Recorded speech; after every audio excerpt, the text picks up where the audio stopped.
3, 2. The following program is brought to you by Verdoliak Law Group, fighting insurance companies since 1963. And by TickSplits.com, the official ticket provider for BearsBarroom.com. Some may find the following disturbing. Discretion is advised.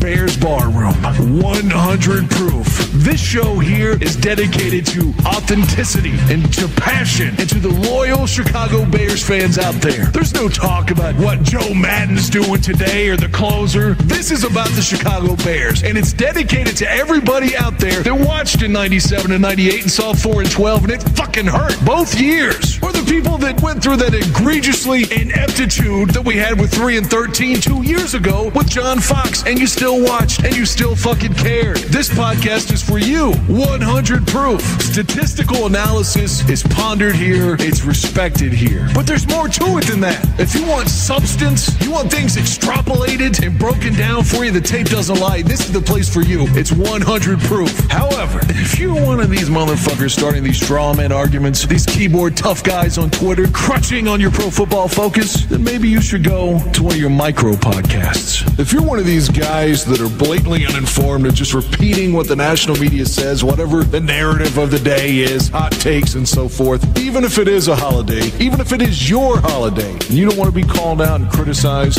then this podcast isn't for you either. If you like frauds and phony insiders talking to all their general manager contacts with their crooked fucking eyes, then maybe go to one of those said other micro podcasts. If you want the truth and you want 100% talk about the Chicago Bears, then welcome. This is 100 proof. You will not be disappointed. This is the best goddamn podcast out there. They're about to bring it for you. It's Aldo Gandia. It's Shayne, the smartest man. It's Draft Dr. Phil. It's 100 proof. Aaron Rodgers, Aldo Gandia with Bears Barroom. Tell me about this Bears defense.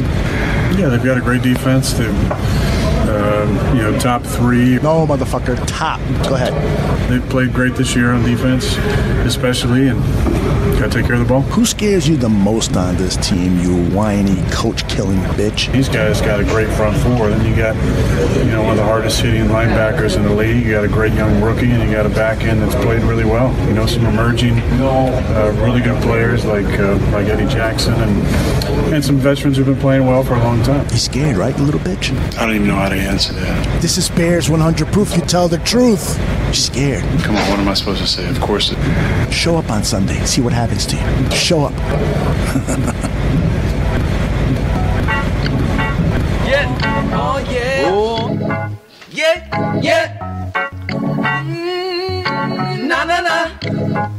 A Bears Barroom, they're the ones that fight for truth. Bears are alive or 100 proof, even if the Bears win or lose. A Bears Barroom, they're the ones that fight for truth. Bears are alive or 100 proof, no matter if the Bears win or lose. Yo, first, the smartest man, no tweets, he's never missing impossible. The mission, call out frauds with precision. A Bears 100 proof, these faces #1 is Dora. Slaying dumb tweets, cross-eyed like Contora. Never one to back down to call a fraud a lemon. Wazram, no doubt, Miller's asterisk ending. Cheers, Bears fans. The fire Puerto Rican barkeeping for Chicagoland. He's the godfather, the one, the real producer. Always keeping the show together with the voice that will seduce us. Biscuit out of Firefox, the old timer never stops. IPA, draft, malts, crafts, barkeep takes the shots. No deny. Barflies appreciated worldwide. Canada, Scotland, England, Brazil, Mexico, and Dubai. Dr. Phil is the guy, the one to realize that the barroom needed a show with an endless shoot supply. Go big coat fought the narrative on color, brought the Jasons of campaign for Mitchell. Now I'm the standing up for the truth. You know your boy's the little guy. These media heads won't give us credits up to the barflies. Flies. Fuck a fraud in his keyboard, Twitter, tough guys surround us. Raining truth on the Bears worldwide, barflies astound us. This is the #1 pod, that's the reality of the truth. And if you don't know us by now, Bears 100 proof. A Bears Barroom, they're the ones that fight for truth. Bears are alive or 100 proof, even if the Bears win or lose. A Bears Barroom, They're the ones that fight for truth. Is our life or I feel like I'm definitely different from that first game.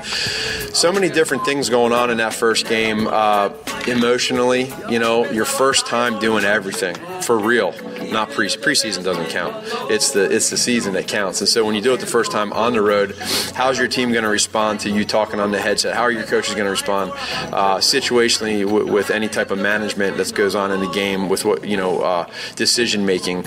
All that's a little bit different. And so just like our players, okay, I'll use offense. They're getting better by the week, learning our offense. Well, I feel like I'm improving. I'm not where I need to be yet, but I'm improving from week one. And I'll be tested again, I'm sure, and that's where I got to make sure that I don't make the same mistake twice. And I'm not going to get into what those are, but that's the whole season goes. I'm always trying to start with myself.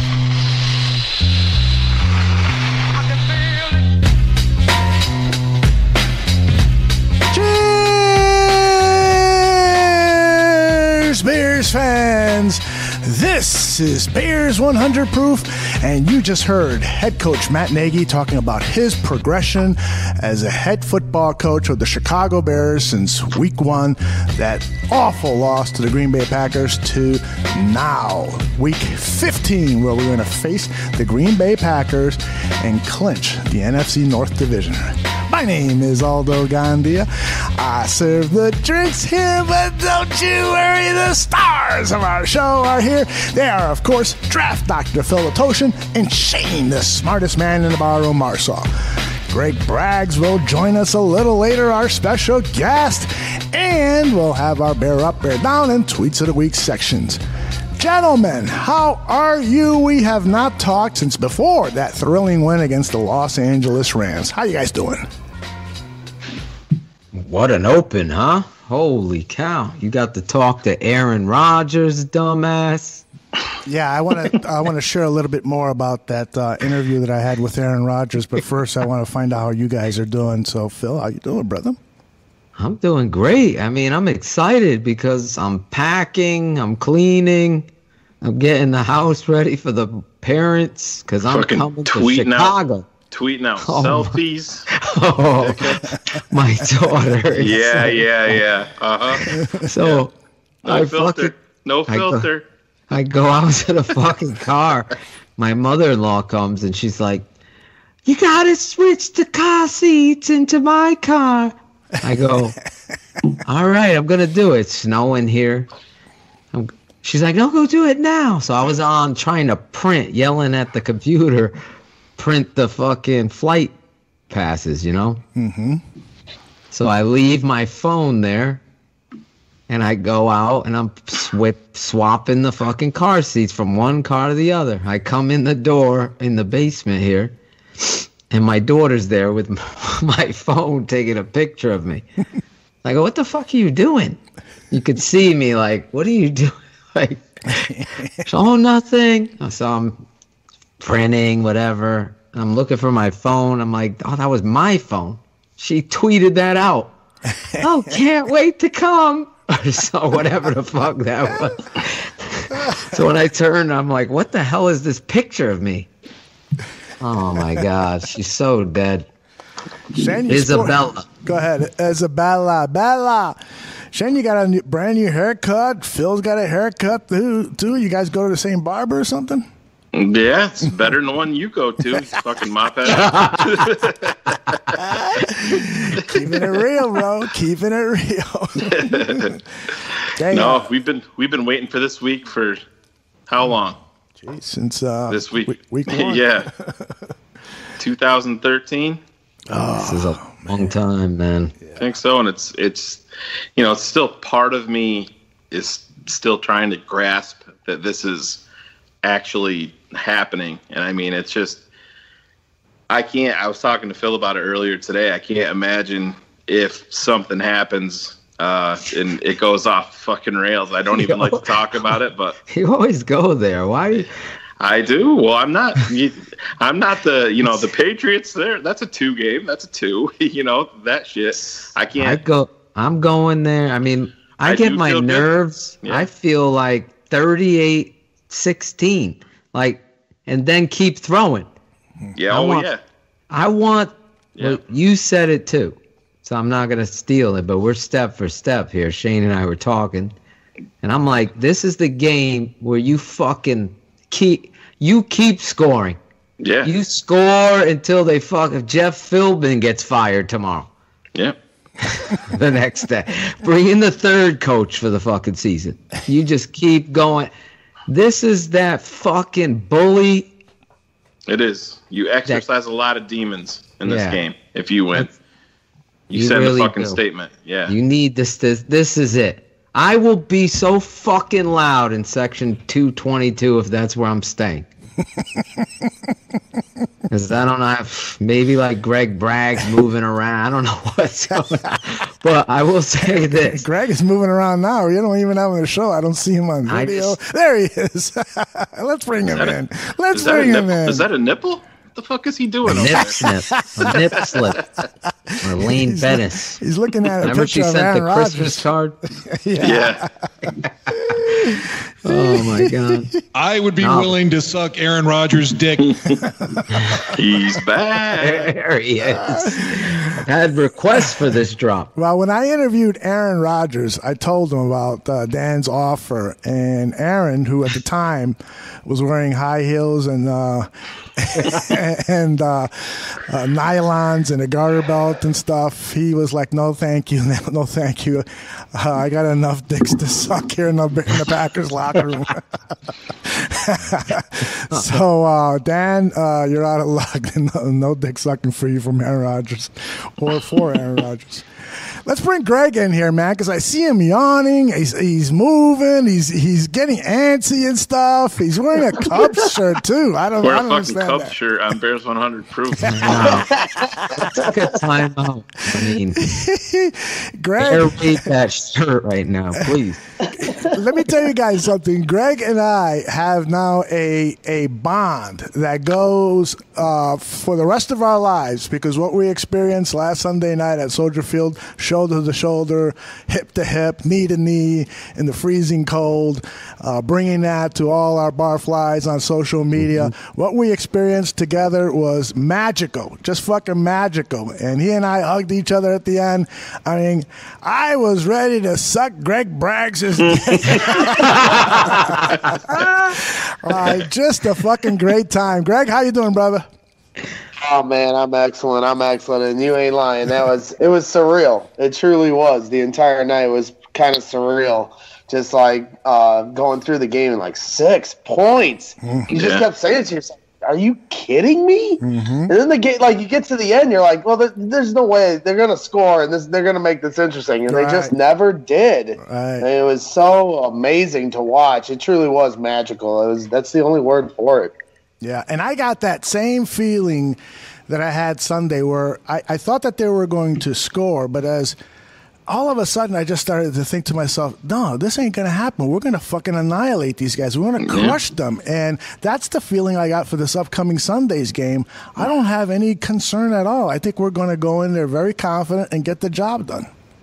It's about time we've had that attitude, because you know what I mean? We end up being a reflection, I honestly believe, of the fucking team as fans. And if we're confident, then that means our fucking team is confident. I really believe in that. And not to beat a dead horse again, but I always seem to bring up the Philadelphia Eagles, but you could just feel the Eagles last year thought they were the baddest motherfuckers on the block every time that they played. And you're starting to feel a little bit of that. When I said exercise the demons, that's what I think the Bears can do. They're going to go out there, and if they put one on, I mean, it doesn't matter. If they win, they win. But if they beat Green Bay, that's going to be that fucking confidence boost that they fucking need, that could get them rolling. I'm telling you, you guys know how it goes. You get to the fucking dance, who knows what happened. I mean, fucking, I heard Balsley got laid at a fucking junior high dance once, so anything can fucking happen. Holy shit! Wow, that was early for him. Yeah, his name was Steve, but he still got laid. May they live happily ever after. Yeah, but no, I do. I really think that, fans, and I think we're all a reflection of that. And when we feel that confidence brewing, I think it permeates with the team, and it carries over. And these guys, especially on defense right now, you can just fucking feel it every single down that they believe. Yep. It's a great feeling. People laughed at me when I was there with Aldo about the crowd and the energy and learning how to be a winner. So what you're saying is totally true because, listen, we've tried everything. You tried it all. You fucking lost it all. You became a clown show. Fucking Lion fans were laughing. Who's laughing now? You're the baddest motherfuckers in the business. That's what you believe. That motherfucker over there coming out and fucking attaching his little fake ass belt. You fucking put his ass down. You play him like you've never played him before. Aggressively. Frustrate this motherfucker so he's fighting with everybody on his team. And unravel the fucking mummy. Unravel the fucking mummy. Unveil the fucking evil exorcism that is Aaron Rodgers. He's a dick. He really is. And he's good at what he does. But, you know, the Chris Collinsworth and all these other people love him. Say what it is you want. Stats. He's 0 for 41 when he's trailing in the fourth quarter to a winning team. All these narrations and storylines and stats. At the end of the day, this guy has come in here and he's already said that he's always had success there. That, like I said, should be up on every fucking whiteboard, wall. Every motivation factor is to stop and hit 12 every time. You're not sitting back, dropping Khalil Mack. Get after him, blitz him. Let him beat you. Let him try to beat you. I just don't see it. Greg, what's your level of confidence going into this Packer game? You know, I'm fairly confident. I think in football, what goes up must come down. You know, with the Giants game you lose, it's heartbreak. How are we ever going to stop, you know, Todd Gurley after giving him 125 to Saquon? And then they shut him down. And then this week it's, oh, you know, now we can beat anybody. We're going to kill the Packers. And I can see that coming, but, you know, it's a what goes up must come down league. So it just wouldn't surprise me if we're in a nail biter at the end as well. You know, Aaron Rodgers, you know, it's just about slaying the dragon, you know, and I think for a lot of Bears fans, he's got us in his mental cocoon, and it's after what happened week 1, it seems like a lifetime ago after that, but that was one of the most heartbreaking defeats I've ever suffered as a Bears fan. It brought me to my knee. It really did. It killed me, you know, for the whole week. And so they have completely rebounded from that game, and it's amazing to watch that evolution, but you want to see them, like Phil said, destroy this team because you got to end this, you know. I wrote a piece, and I know you guys always laugh at my Cubs comparisons, but the parallels are unbelievable with this team. You talk about the fan base learning how to win.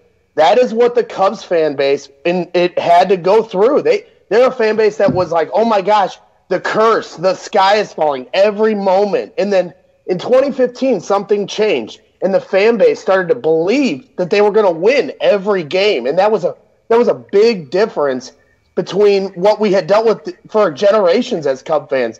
And then you talk about the big moment in the season, and it was against their rivals, the Cardinals, who continued to upset them during the year.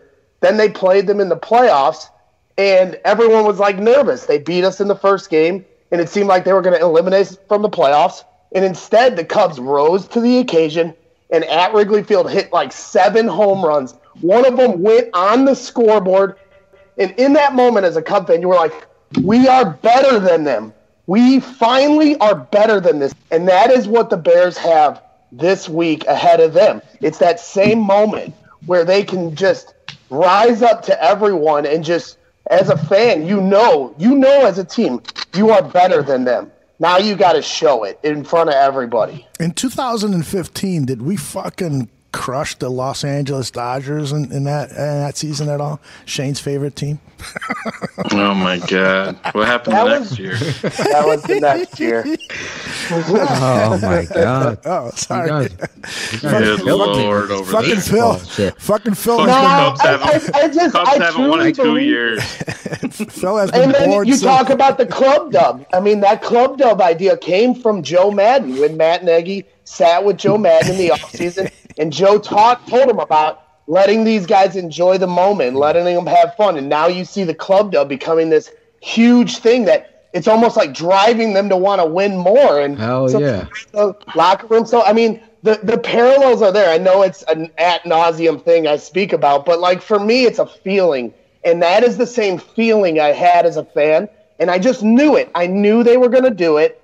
You couldn't tell me differently. And there were so many people going, oh, but Greg, they lost to this, that, and the other. And it's this same thing with the Bears. You can tell me everything they've done. It doesn't matter. I know this team is different. You saw it at the Meadowlands yourself, Phil. This team is different. It is. I saw it at Tampa.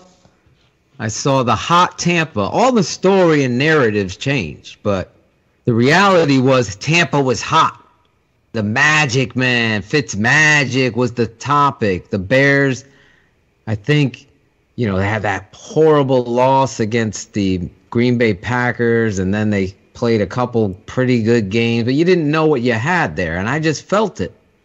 And when you saw what transpired, it was the impetus of where it's going and gone.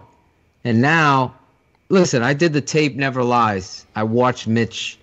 I really laugh at these fucking stat clowns because the 3 interceptions and all that storyline are all mechanics in his footwork. All of it.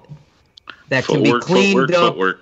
Cleaned up. He's coming off. He's rushing. That shit's natural. But you know what? There were fucking plays he made that others didn't make for him. And this is a part of a team game. Other people stepped up. Jordan Howard, the offensive line, played just like Greg talked about.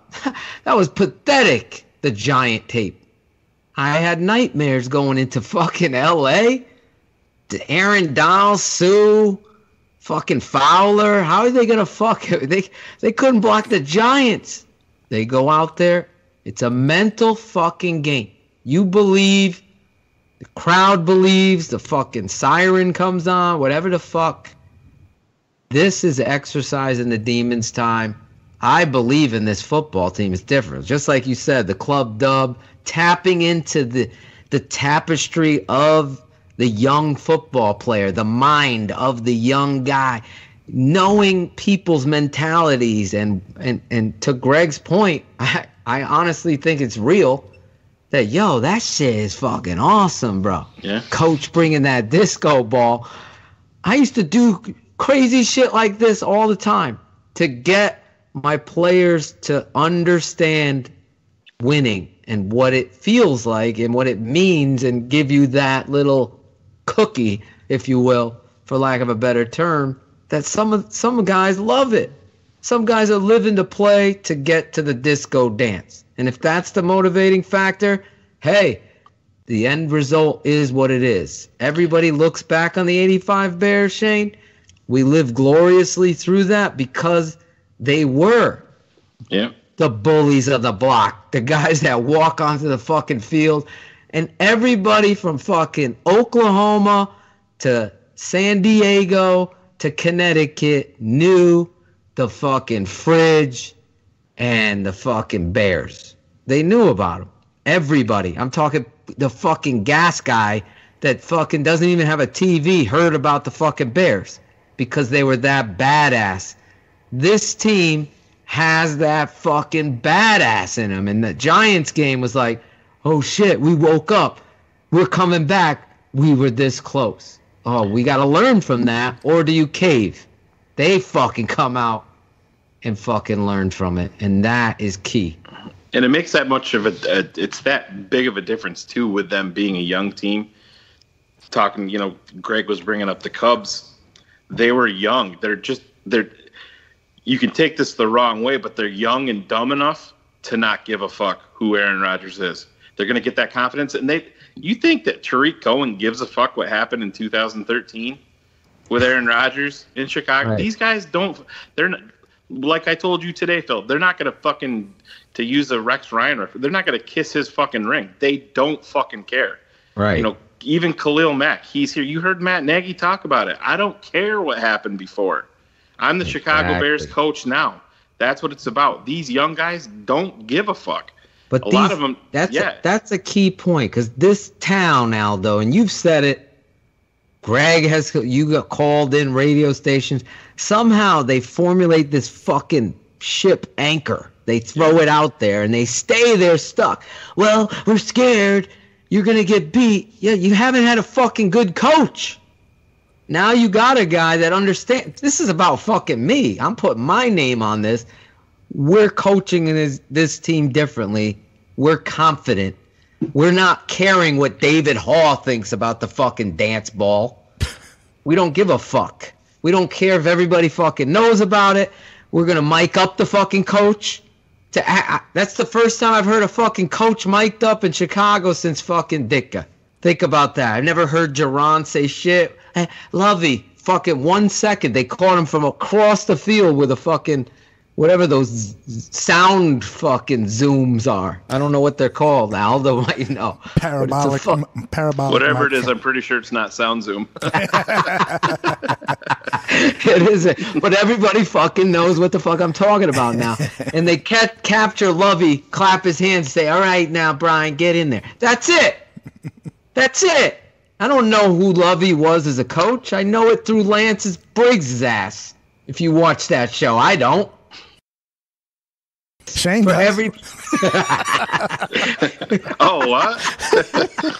I had to replace my fucking iPhone. That shit melted. But I'm just saying, truthfully, to hear this guy, this coach, this team, this swagger, none of them give a fuck. You think Kyle Fuller cares? Kyle Fuller doesn't care. Everybody's at, well, if you pay him, how is he going to play? How's he going to play? No, you Matt, who was the loudest motherfucker? Aldo, be honest. One eternity later. Draft Dr. Phil. That's right. You cannot let this motherfucker go. He fits. He's only going to get better. What are you fucking thinking? Tag him, no matter what, Shayne. Fucking franchise or transit. Here he is. Now, where are all these motherfuckers? Oh, man, that receiver should have got out of his brakes faster. They've all flip-flopped their stories on how great it was and how great. Kyle's a fucking top 2 corner in this league right now. Top 2. What a piece of garbage. He doesn't talk shit, Aldo, though. I want to ask you this. You haven't done a Tape Never Lies for this Rams game with Trubisky, did you? You haven't done that yet? Yeah, it's out. Done. Oh, it came out today? Catch up, boss. All right. Catch Yeah, up. I'm a little behind. A millisecond late. That open was great. All right. So, did you mention on that tape that was a terrible game for Trubisky? Because it was, right? But if Tom Brady does it, you say, oh, man, that receiver should have got out of his brakes faster. Oh, it was a bad game. I'm saying mechanically, the 3 interception stat. All of them. Right. I could show you every one. But when is he going to fucking fix these mechanics? These are mechanics that should be by now. This is his second season in the NFL. He has got over, 15, 16, 17 games in his belt? It's time for those mechanics to, at the very least, decrease where there's 1 or 2 mistakes. He had multiple mistakes with his mechanics in that game. And we cannot, this is Bears 100 proof, we cannot say, it's just a mechanical thing here and there. No, the motherfucker had a terrible game. He did. I think Mitch is a classic overthinker right now. Mm-hmm. I think this is what happened. I'm going to tell you. He comes off an injury, and he's rushing. He's The speed of the fucking game is different, guys. But and he's had young, this issue. to your point, Aldo. But he's had this issue in other games, Phil, and you cannot overlook that. This is not the first time that he's had a game like this. Then I can buy the argument that he's coming off an injury and so forth. But this is the third. He's never been out of game. This is the third or fourth game where he has had some serious mechanical issues that are not being properly addressed, and that is worrisome. Because this team is a Super Bowl contender. Greg and I talked about it ad nauseum as we were leaving that stadium, that this team can win the Super Bowl. But the key is they have to have a performance from Trubisky where they can count on him not to make mistakes and put the defense in terrible positions like they did against the LA Rams, and they got away with it. Well, look what he did against the freaking Tampa Bay Bucks. Yeah, but look what he did against the New England Patriots. Look what he did against the Dolphins. He was playing well, Aldo. He comes off the injury sitting out. He's never done that before. The only sitting he did was John Fox given. I'm not denying that he hasn't had good games. He's had some very good games. Let me just finish this one point. So now, this is the fucking Rams. Sunday night fucking football, coming off the injury. He fucking should have played against the Giants. No. We all know. Yes. How can you say that? You don't know. You're not a doctor. I know. I'm a doctor. I'm a fucking doctor. You can't fucking say There's that smile. Look at it. There it is. You look 20 years younger when you fucking smile. Yeah, well, I'm fucking Mike North's right. I'm an old man. Let's live with that. Listen, Greg, I want Greg's opinion on this. He was there at the game. I want to hear from him. I know your point. You're going to make more excuses for Trubisky. No excuse. I do all the tape. I'm never going to give him an excuse, but I'm saying watching him, like mesh points. Mesh points are important. He's very good at it. How about the other quarterback, Aldo? Go off. I don't care about him. I'm looking at Patrick Mahomes right now. He's 16 out of 23, 2 touchdowns, 0 interceptions. My boy, the one that I wanted the Bears to draft, that's a quarterback. That guy's got all the mechanics worked out, those mechanics that the scouts were saying, oh, he does this, oh, he does that. I said, no, this guy's electric, and you know it too. You said it. You said he was your second best quarterback after Deshaun Watson. Shayne had some kid named Deshaun Kaiser. Is he still in the league? Oh, yeah. We'll see him on the bench on Sunday. I want to bring Greg in here. Greg, what is your opinion about Mitch Trubisky? On a scale from 1 to 10, with 10 you're scared shitless, how much does he worry you? He doesn't worry me, personally, because I believe in him. I'm a huge fan of Mitch Trubisky, so call me biased, whatever you want to say. But I'm a believer of him every week. Now, is he a young quarterback? Yes. Is he going to make mistakes? Sure. If they're going to win the Super Bowl, he's going to have to go on a hot streak. There's no question. He's going to have to start lighting up big-time teams. Have we seen that in a few months? Maybe not, because the injury. I mean, the last time he lit up was the Lions. But, coming off the injury and then playing a Rams defense that I think is underrated, I think they played well against Mitch. And the only throw I hated was the one right before halftime. That's the kind of throw that reminds me of the last quarterback here. I don't want to see that. Now, the other two, he gets hyped up. I mean, you can see that stuff at camp. I mean, there's sometimes he just gets too hyped up. He's trying to make a play, but he can make it. Now, it's a matter of going down the road in his career. I think there will come seasons where he is more locked in and not making as many mistakes, but he's a young quarterback. And I get to your point that Mahomes is lighting it up. He's having a great year, and so is Deshaun. All three are going to be going to the playoffs this year. So I just think that conversation about who we should have got is over, and everyone should be happy with who they have. They're all going to the playoffs. Two of them might be able to meet up potentially.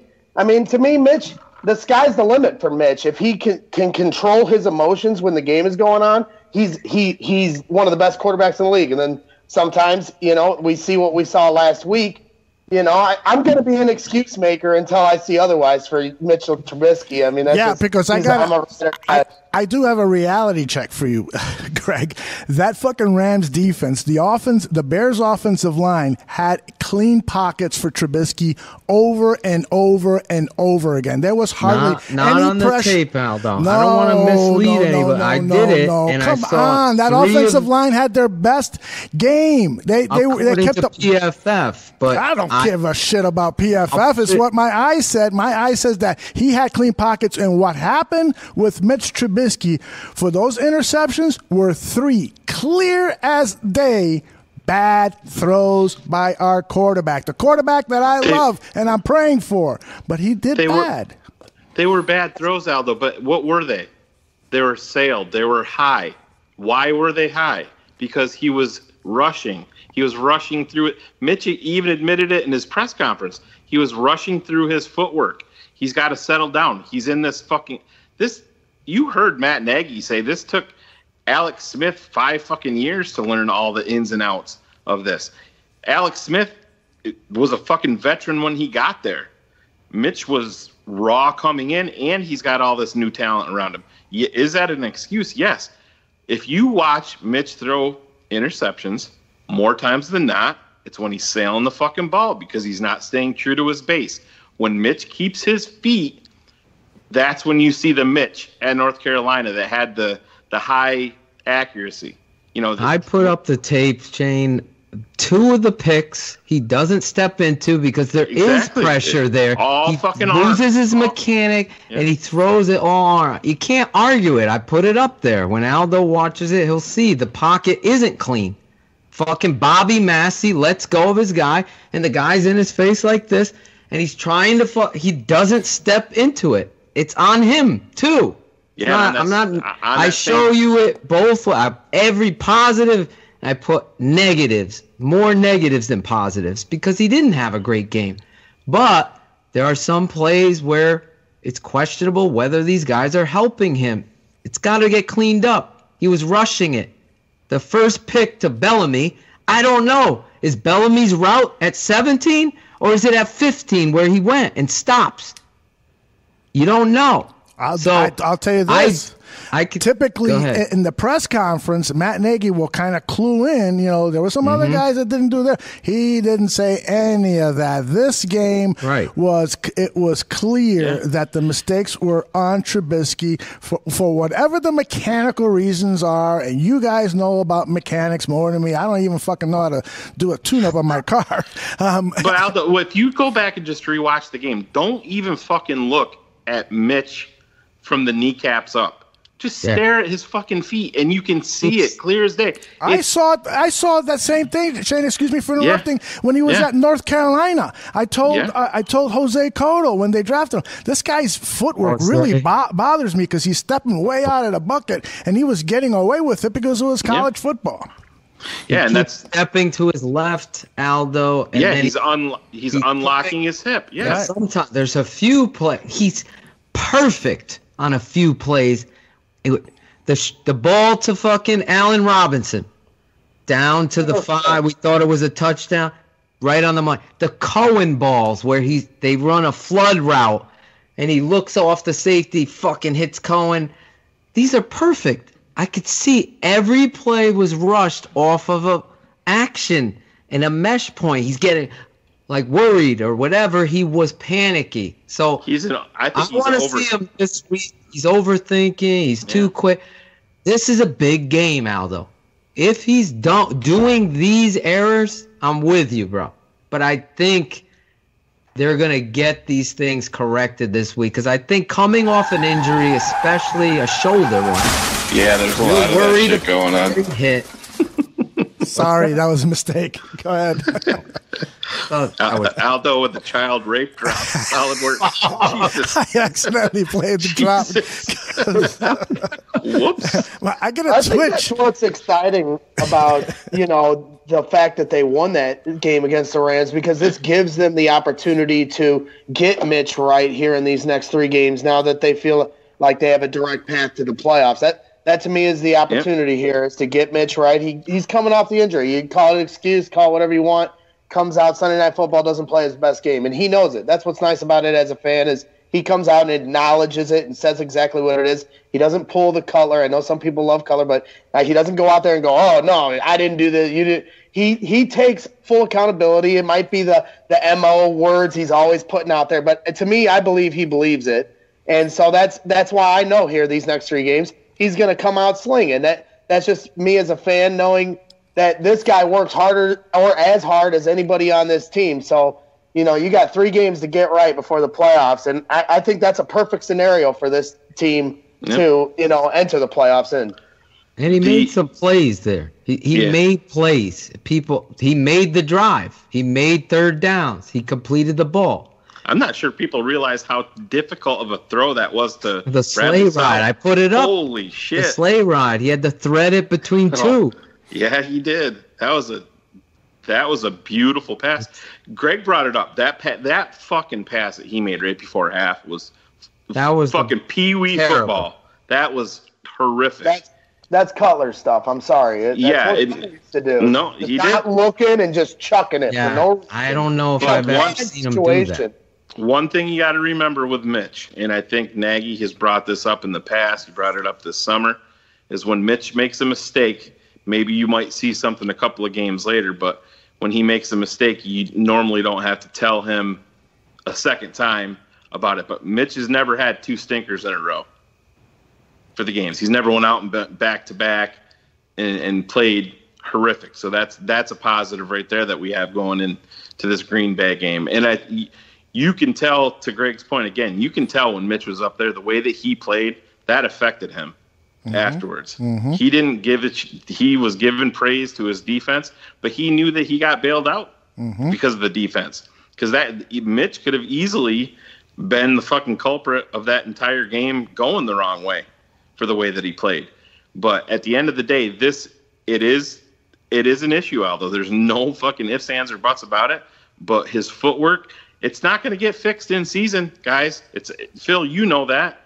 It can get better. It's not going to get fixed until this offseason. And this offseason, Mitch needs to do nothing but fucking footwork and reading fucking defenses. I mean, that's that. And then you're going to see that second-year growth within this complex offense going into next year. And, I mean, you see I'm not saying that he's going to take a huge leap like Patrick Mahomes did in year 2 in the same offense, but I think you're going to see that progression next year. I don't think all of these issues with his footwork are going to get worked out. I'll tell you this, Dave Ragone, his job is on the line here because that's been the consistent factor with Mitch Trubisky is that he's had the same quarterback coach since he joined the Chicago Bears. Mm-hmm. And the fact that these mechanics are not consistently better is, I think, a reflection on his coaching, and because I don't think it's Nagy. I think Nagy's got a lot on his plate, and he works with Trubisky clearly on mechanics and so forth.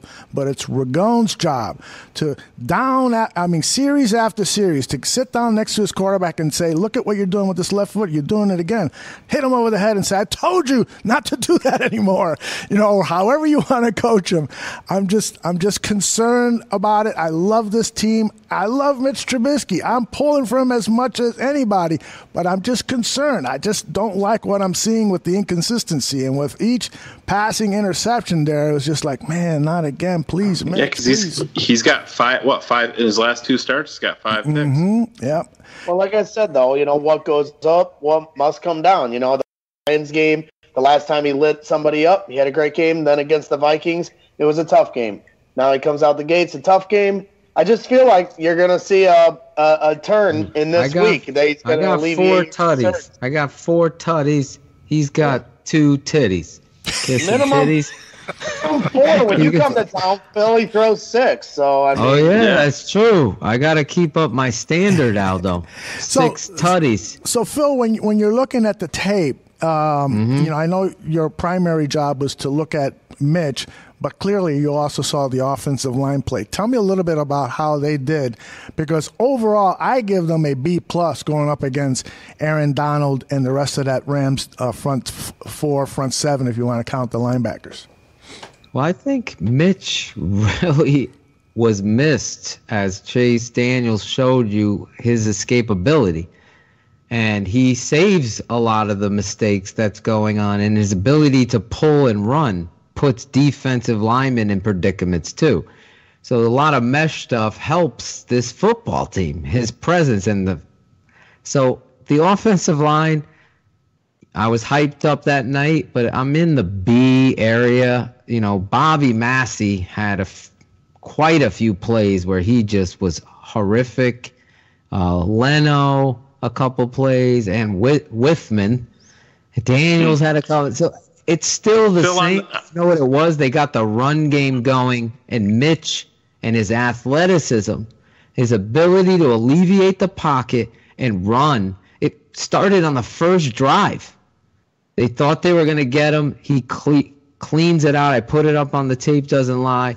He jukes a free runner that's coming through the backside hole. He had beaten Leno on backside. The front side tackle got beat. That forced him up. The other tackle comes underneath, and then he jukes the guy and escapes and runs for 14 yards and slides. This guy threatens defenses with his feet. Go ahead, Shayne. On the one Fowler sack against Massey. Yep. Massey fucking stands up and he turns. Fowler blows by. You know what? Massey turned and literally pushed Fowler in the back towards his quarterback. Yeah, it was like he kick slide, and then he turned completely. You saw Leno do that last week against the Giants. It was almost a similar. Then he opened up the gates, and then he shoves them. And then Mitch is trying to escapes Bobby's guy, and then Leno's guy comes and cleans him and finishes him on that sack. I know the exact play you're talking about. I almost put that play up, but I didn't want to be offensive line centric. I already have 14 minutes of fucking tape never lie. There was a lot of fucking Mitch plays in there, good, bad. I wanted to see him throw the ball. So, but I know the exact play that you did. I cut up the whole game on offense, and the run blocking really was the difference, Aldo. They got after it. The mentality that we talked about, just having an edge. Even the freaking kid Witzman was getting after the football and, create contact. Don't, cater to it. You have to go after it and be low. And the whole offensive line was firing out, led by Whitehair. They did run block well, and I think that's really the impetus of why they won that game. Because if you look at the hidden yards and the story of situational football, that game was won on Mitch and Jordan and Tariq Cohen, all of them moving and getting downfield, making big plays, and that allowed mesh point accuracy. In fact, one of the best plays Mitch played was incomplete. One of the best plays he made was incomplete. It was to Trey Burton down. They were trying to run a flanker screen, and Mitch knew it was covered. And he turns away from the screen. There's a free run, and Sue is trying to come, and he's so fast. He's just dancing with Sue, giving himself time and separation, and then lays a back shoulder ball to Trey Burton that is just, it's perfect. Dropped it. He fucking dropped it. That right there, guess what that does? You talked about Club Dub, building people's that makes Mitch's confidence go the fuck up and say, oh shit, that's what I'm talking. In a team game, especially with these street fighters, these fucking bullies, when you have that defense backing you up, you get this young quarterback having guys make plays for him, like Taylor Gabriel laying out for that ball. That ball, I broke it down perfectly. He steps left on a pitcher's mound. He short steps it, forces his ball to go fade way away from Gabriel. Gabriel doesn't just say, okay, I'm insert last year's receiver here. I'm just going to let the ball fly out of bounds. I'm going to run, dive, and catch the football and get up, and then he gets 8 yards. Now, Mitch is like, fuck, I know what I did wrong. My bad. And then the next play, he delivers a dart right to Allen Robinson coming across. that kind of stuff within the game, once you're coming back from injury and that speed starts to, your mental and your muscle memory comes back and you're like, oh shit, I got this. Your nerves are gone. Everybody's different. For me, the bigger the game, the better I fucking was. I don't give a fuck. That's the truth. Go watch any fucking tape of me.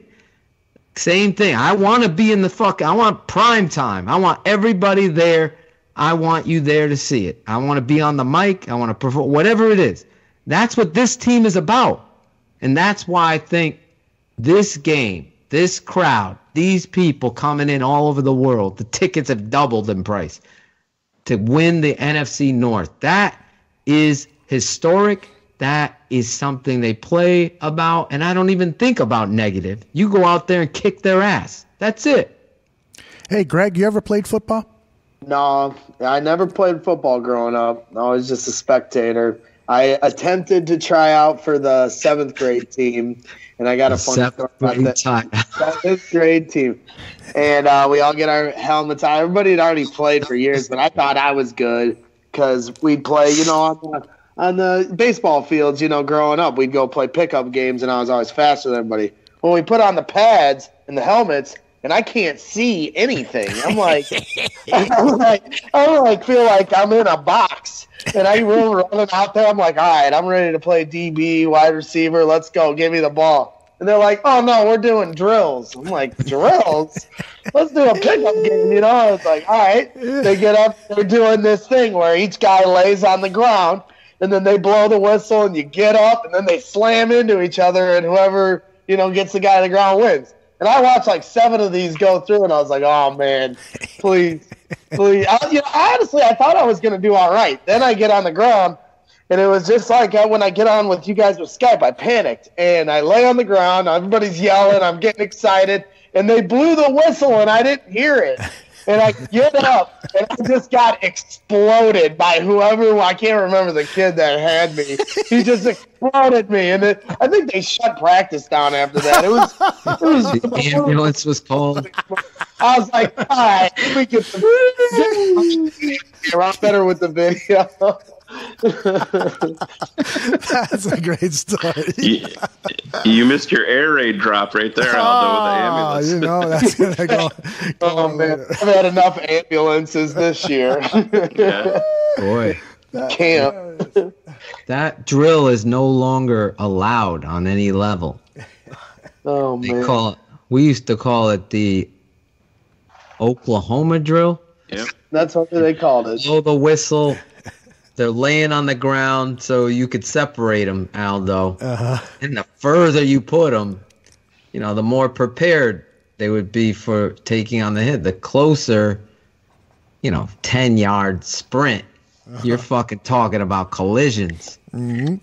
Everybody's trying to impress everybody because you're on the island. So who is able to play this game? Like, I remember real quick story. There was the biggest bully in high school. They were like, Coach, he's coming out for the team. I go, all right, who's this kid? Oh, fucking never lose a fight. I don't want to use his name. And so I'm like, all right. So the kid comes out. First day, he had a fucking leather jacket with the chain that connect to his fucking wallet and shit. He's one of these, motorcycle tough guys. He comes out for the team. We're just like Greg said, we're going to run some drills. I'm like, let's see this motherfucker take on a fullback. Like, I go, Mike Roy, get the fuck in there. We're going to run belly right. You play linebacker. Take him on. I want to see. And we put the dummies up, like, just to space the hole. So you're just going to fill. There's no one blocking you. You just come in there, take on the linebacker. So Roy goes full speed into this kid, fucking buries him. I mean, you heard the collision all the way through the field. This when I was the freshman coach. So the varsity teams on the other practice field, they all fucking turned and looked because you could hear the whole collision. Everyone's like, oh, shit. Kid's laying on the ground. He gets up. I go, you all right? We're going to do it again. He's like, do it again? I go, yeah, you all right? He's like, I can't play this. took his helmet off, walked off the field, and that was it. One play Joe, I called him. For the rest of the year.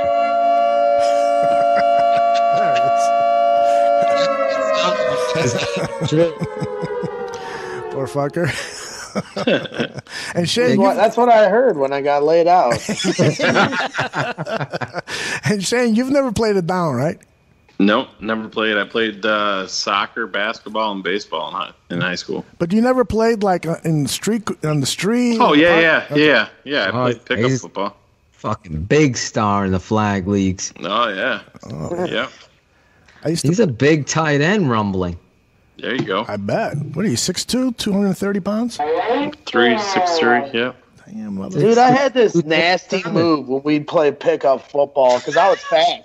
Dude, I was a legend. I just couldn't put pants on. Someone's bringing the football Sunday because last time I was in Chicago, I found those kids, and I'm like, let's throw the ball.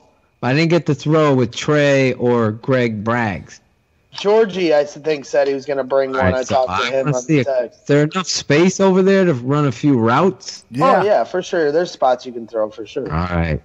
So I'm going to give the scouting report on Greg Braggs when we come back. Larry Lambert's going to be there. Larry Lambert, who follows you and then unfollows that guy, or Eric Lambert? Larry, yeah, he's followed me 4 times this week already. And then unfollowed me. So Who is that guy? I don't know. He did the same thing to you, right? He's followed me, follow me, unfollow me. I'm like, who the fuck is Larry Lambert? That cartoonist guy? He's an older guy. Yeah, isn't he a cartoonist? Is he? I think is he? Yeah, I think he does that to get followers. Yeah, he's got like 45. He's like up around fucking what's his face, Russell Baxter territory. Is that how they do it? Follow and then unfollow, but then trick the follower into following you? I guess that's a trick that they do. Is that the trick? Fucking bathroom! Yes. Here we go.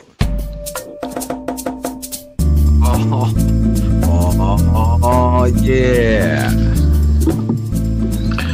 Oh, yeah. Can't wait for the NBC Sports Chicago postgame, yeah. He's the smartest man. Came up with the highlight and the lyric on Prancer and Vixen. He's not afraid of shit. He'll handle it and will never play the victim. Where did he go? What the hell happened? I don't know, but I lost your audio too. There's a weird thing going on with your microphone since you started using the Yeti, and whenever there is like music in the background or you're talking over somebody, it becomes staticky. Really? Yeah, we lose your voice. Your voice sounded like it was cut in half. I try a different setting? Yeah, try a different setting. Let me play a little Check, music. 1, 2. Check. Can you hear me? Hold on. Go ahead, talk. Another day in paradise. Not doing it?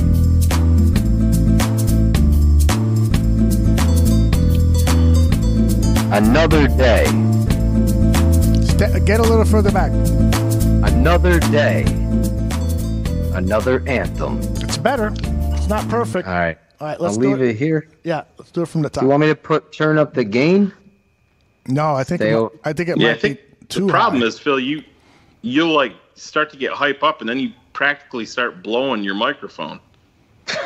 No, I don't. Yes, you do. You get so close to it. Like this. Can you hear me? I would be willing to suck Aaron Rodgers' dick. Would you? And you'd be willing to suck that microphone stick. Practice this one. Go ahead. Yeah, see, it's still, even when you said, let's practice this one, it sounded a little cut off. Yeah, it's like you're working at like 25% power. I don't know. Or something. What about this? That's Check, 1, 2. Check. In a nightmare. No. Yeah, that's weird. So weird. That is weird. Weird. How many settings you got on that Yeti? What's that? Can you turn the asshole setting off on that? Maybe that'll work. How many settings do you have on the Yeti? There's 4. 4? And yeah. What are the designations for them? 1, 2, 3, and 4, Aldo. Does that help? One is distorted, 2 is more distorted, 3 is very distorted. Stereo here. This is where I'm at. Yeah, it's just when I most of those settings sound okay. It's just when I'm playing something else that all of a sudden the music distorts your microphone. So let me put a different headset on. Okay. I have earbuds. All right. That is ridiculously loud when he's unplugging that, right? Really? What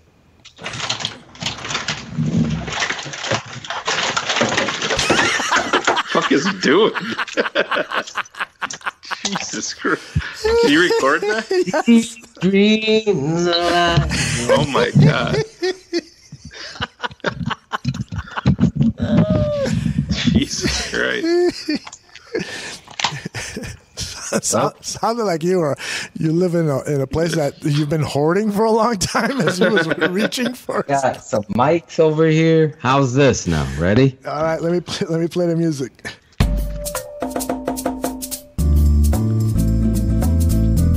Oh yeah. Oh yeah. Yeti's not a fucking sponsor, yeah. He's the smartest man. He came up with the Heimlich and the lyric on Prancer and Vixen. He's not afraid of shit.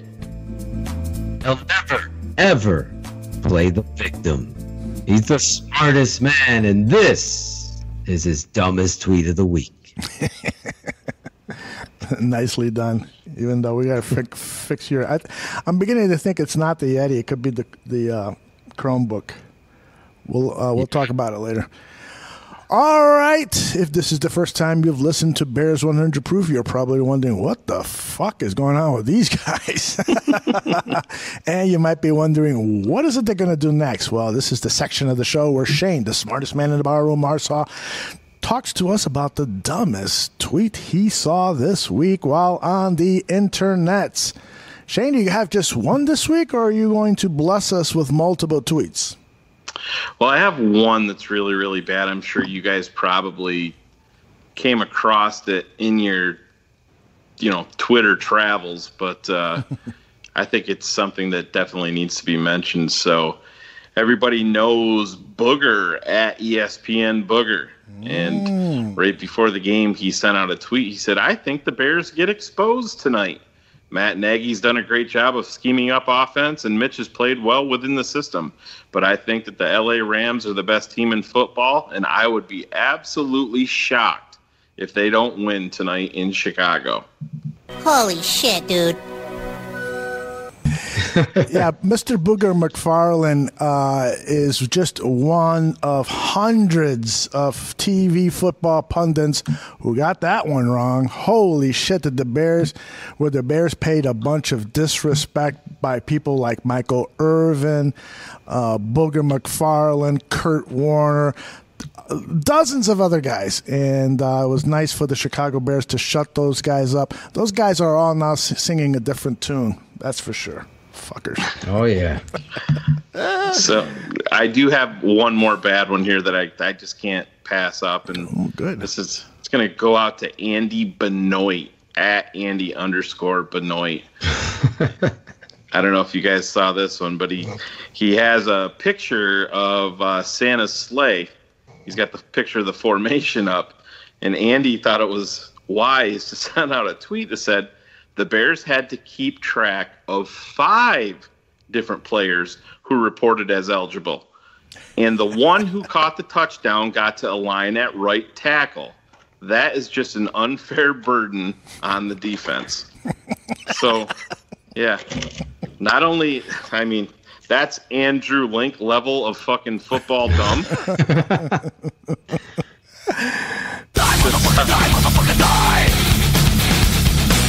That's for you, Andy. So Phil, if Bradley Soul was lined up next to the right tackle, What position would he be playing there on the line on that play, Santa Slay? How do you say tight end? Thank you, Phil. See, that's you. You truly are a doctor. I was trying to answer it in a question for like Jeopardy. This dude's getting paid legit money for Monday morning quarterback, and he doesn't even know the fucking positions that these guys are lining up in. And then he fucking tweets it out and makes everybody focus in on it even more. It's just, oh my God. I know he's verified, and I don't want to get into another Twitter feud, but Jesus Christ. What's his name?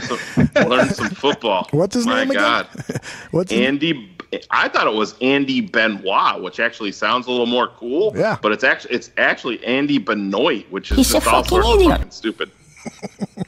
Talked right over it, didn't I? Did he take it down? No, he did not. No, that makes him an even bigger stupid idiot. He's a fucking idiot. Thank you, Mama. Okay, we move on. Oh, yeah. Oh, yeah. Andy Benoit is motherfucking dumb, yeah. He's the smartest man. He's a stand-up dude. If your show is shit, he'll tell you, don't be a fucking slacker. Guess who's coming to town? That's right, his boy. To watch the Bears kick the ass of the Packers. This is his best tweet of the week. That was bad, but highly entertaining. I ran out of music. Phil's coming in. Greg Bragg's hot there on his mic on that one. Yeah, well, you got 60 minutes of rap and only 30 seconds of music, dude. All right, this is where we are graced with the funniest, smartest, or whatever Shayne wants to tell us that it is tweet of the week. What do you got, Shayne? All right, so we know how special that win over the Rams was, and we heard Greg talk earlier. You're just sitting there, you're like, all right, these guys are going to score. They're going to make a game of it. You're going to make a game of it. We're all sitting on the edges of our seat waiting for that to happen. But Christopher Kamka, at C Kamka, sent out a tweet, and he said the Rams' points by game this season are as follows: 33, 34, 35, 38, 33, 23, 39, 29, 35, 36, 54, 30, and then 6. That's our Chicago Bears defense, ladies and gentlemen. We have every right in the world to get fucking hyped up, and like Phil just said in his shitty music, that the Packers are coming to town. He's not even paying attention to me. He's looking down at the floor over there. I was looking for the Benoit tweet, but go ahead. I'm ready.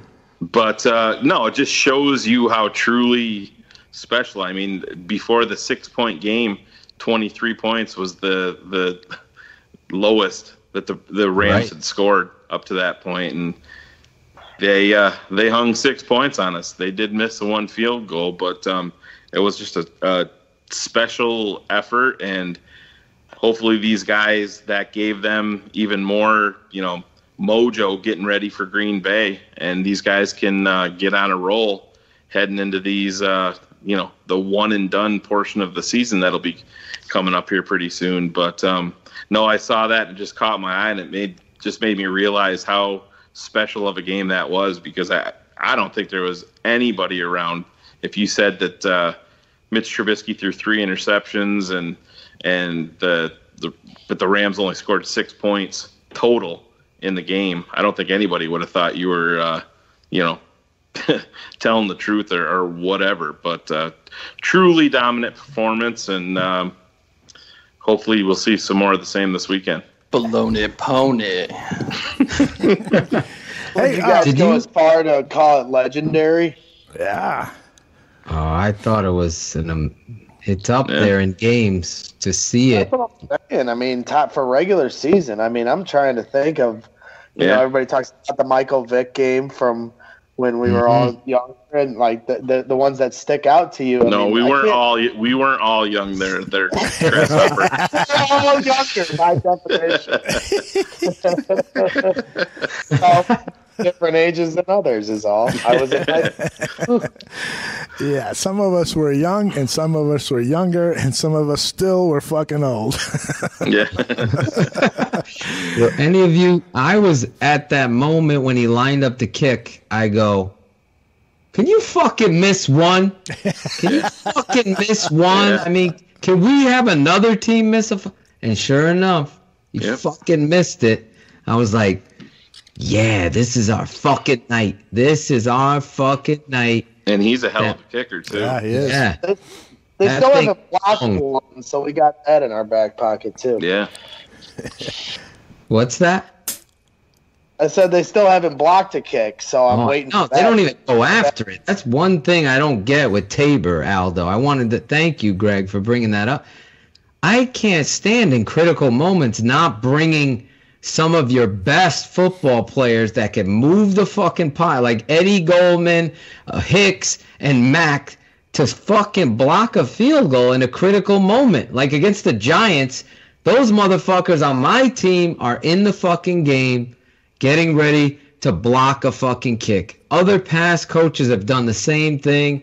Fucking James Big Cat Williams, he would fucking block. You gotta get a block. I don't even see a fucking ever. I see fucking Nick Kwiatkowski's ass. That's it. He stands there and watches. Like, what are you doing? Alex Brown, Julius Peppers. Oh, yeah. They fucking put him in the game. This has to be said here on this show. It needs to go on. Thank you, Greg, for reminding me. I said it this afternoon. It was bothering me, too. It's still, because now we're going to be Packer week. I think it's going to be a blowout, but rivalry games can go any way. Yep. Can.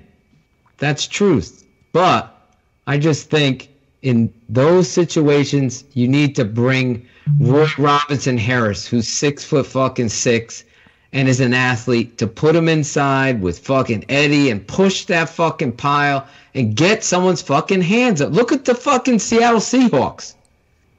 That KJ Wright's a starter. He's on the football field going after the block. That's a huge benefit to your team, getting that miss in that game and blocking a field goal. We haven't had one of those in a minute. 95 is the perfect guy for it. Oh, yeah. He's 6'7", athletic like that, long. I think he is the most, I keep saying it, misused guy on the whole fucking team. Number 95. I think he could be a star if he's played opposite of Khalil Mack on the other side. You think number 12 will know where he is on Sunday? That's who hurt him last time. Yeah, he pumped him. Yeah. Jumped on the fucking pile and bent his... I hope he fucking... Never mind. Don't say it. Don't say it. And those, Aldo, are my best tweets of the week. And they were awesome. And in celebration of those tweets, I want to play this for you.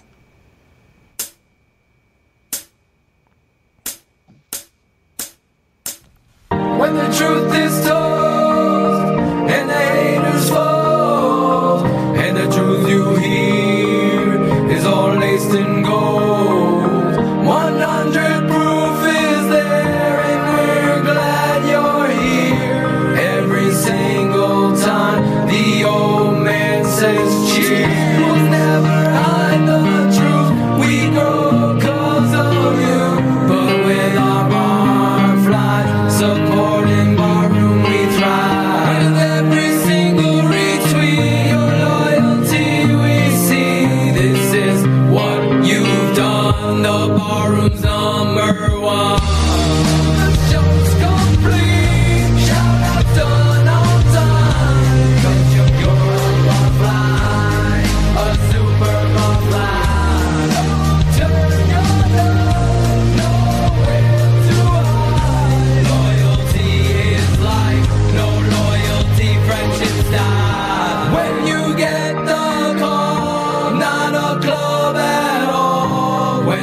lights come on, a super bar fly brawl. Some throw their shade, ignorance does fade. Perception not true when frauds get made. We won't let you down, loyalty is bound. This is all for you. We always swing with truth, with every single retweet. Your loyalty we see. This is what you've done. The barroom's number one. With Shayne and Phil and Aldo too. They do this for you, and you too. Every time they go, nowhere to hide. Lay it on the line, always bring a surprise. They make you laugh, they make you cry. Always talking bears, that's Barroom 365. Always tell the truth, why they got no lies. This is all they do, that's for the loyal barfly. Don't turn your nose, there's where to hide. Loyalty is life, no loyalty, friendship style. When you get the call, not close. When the lights come on, that's super make it brawl. You want the truth? This is the Bears 100 crew. When they always speak the truth. That is awesome. I just got a text from Heidi Zimmerman. She says that's in her top 5. I figured it was. Man, that was good. How the hell did you come up with that one? Well, that was, I gave Bobby Phelan. I can't say his name. Phelan. I know, but it sounds like he's failing. Yeah. It's so hard for me. I fuck up these names. That's not really his real name. That's his, undercover name. That's his real name is Dick Strong. Richard Strong. He's in Hawaii right now, isn't he? That's right. I gave Bob a challenge. I heard that song, and I'm like, I need an anthem for this show. Mm-hmm. I go, can you write some lyrics? I'll take them, and I'll arrange them too. So he did that. I read his lyrics. I sat down with it. I found the song. It's funny because I sent him the finished product with Shayne. And he's like, dude, I wrote it to this version of that song, which was like a slower song. Right. And he's like, you wrote it to it like a rock anthem. I go, that's what I was fucking looking for. So he's like, I'm sorry. He's like, you fucking killed it. It was beautiful. I was like, are you getting an echo of yourself? I'm going to show you how to adjust your volume under Chromebook and mute it. First here, I will pull up a picture of a that freaked me the fuck out. Like, who the fuck is that?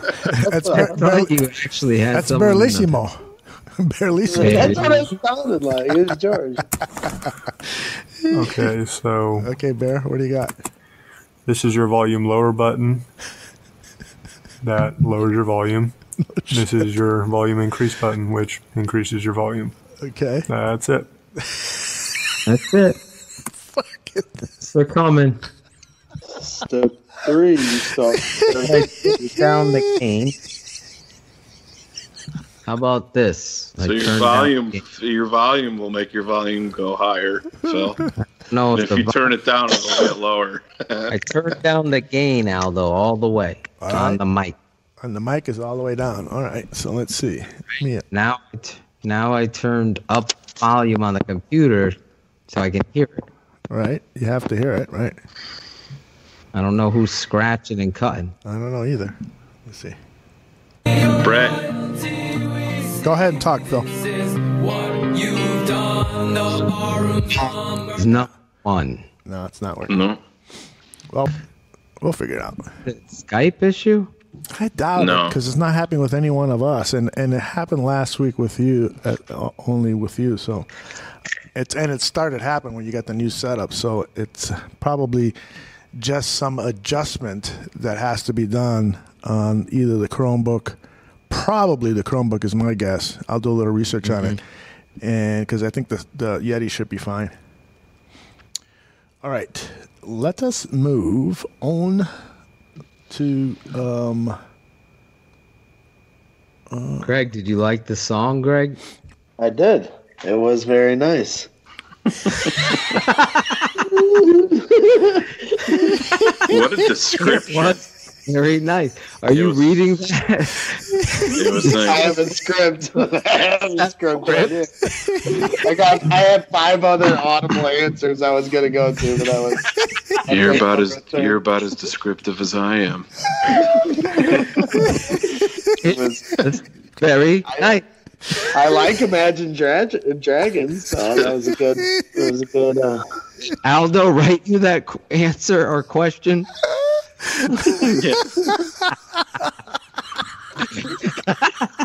It was very nice, Phil. we gotta get a T-shirt made up for that out there now. It was very nice. It's gotta be. Wow, what's that? Bragg's first show, and he gets a fucking drop. Nice.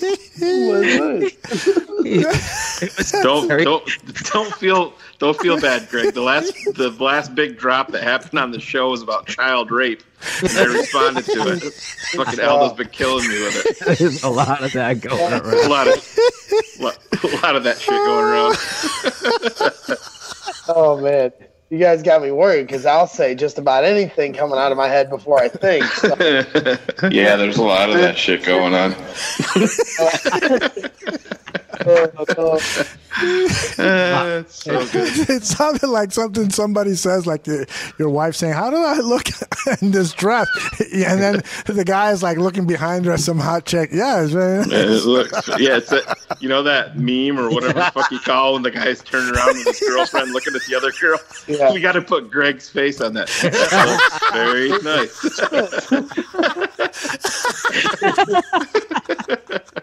That was very nice.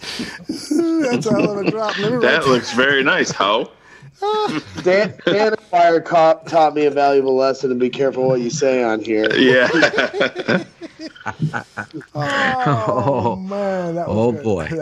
Anyone that comes on here leaves a drop, it seems. Yeah. Dan gave us radio gold, and then when he went to fucking clean it up, he didn't even go there to go back to the dick sucking part. He was more worried about us thinking that he wanted Cody Parkey to be homeless.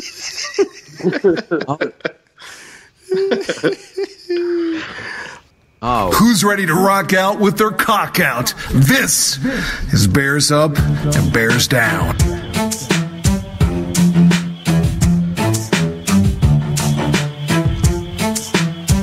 Bears Barroom Radio. A bear up, a bear down. It's Draft Dr. Phil and the smartest man around. A bear up, a bear down. It's Draft Dr. Phil and the smartest man around. A bear up, a bear down. It's Draft Dr. Phil and the smartest man around. A bear up, a bear down. It's Draft Dr. Phil and the smartest man around. A bear up. This week, Draft Dr. Phil and Shayne Marsaw, the smartest man in the bar rooms. Bear ups and bear downs of the week. A bear up, a bear down. Draft Dr. Phil and the smartest man around. They're watching the tape and weighing. The game is done. The Bears have lost and won. They're playing the tape and grading. I am watching Antonio Gates catch a pass and run. That motherfucker is huge, man. He is. Yeah, he is bigger than any offensive lineman on the Bears. And that guy, man, I talk about tackling people, being afraid to tackle people. I would be petrified to tackle that guy. Where do they have his weight listed at? I don't know, but it's definitely not enough. That motherfucker is huge. He shook a DB off in the first half twice on the same play. This dude's been in the league like 30 years. Yeah, he still has moves, no doubt. Did Mahomes have another left-handed pass tonight? Did he? I don't know. He's thrown like 3. Yeah, it's crazy. Fucking show off. Yeah. All right, if you are joining us for the first time, where the fuck have you been? Because we've been doing this segment now for 3 years. This is the Bear Up, Bear Down segment where Draft Dr. Phil and Shayne Marsaw pick their best player from the preceding game. That's the Bear Up player. And the player that disappointed them the most, that's the Bear Down player. And this week, Greg Braggs joins in on the fun. And we will start, as always, with our guest, Greg Braggs, who disappointed you the most in that Bears-Rams game. That will be your Bear Down player. You go when you're ready. I thought they were really, really good, Aldo. They were all really nice. They were all nice. It was very nice. They were all nice. Everything was nice. I hate doing it because he's my guy, but Money Man Mitch he has to be my Bear Down for the week, and he knows it too, so ain't no problem off his back. He's got to bounce back this week, but I was hoping for a much better performance against the Rams coming on the Sunday night stage, and unfortunately, he just had too many misfires. And for me, the second interception right before the half is just a killer situational pass that you cannot throw. I mean, they're trying to get a field goal. Rams are getting the ball to start the second half, and he throws a pick right at the 50-yard line that could have cost us points and totally changed the momentum of the game.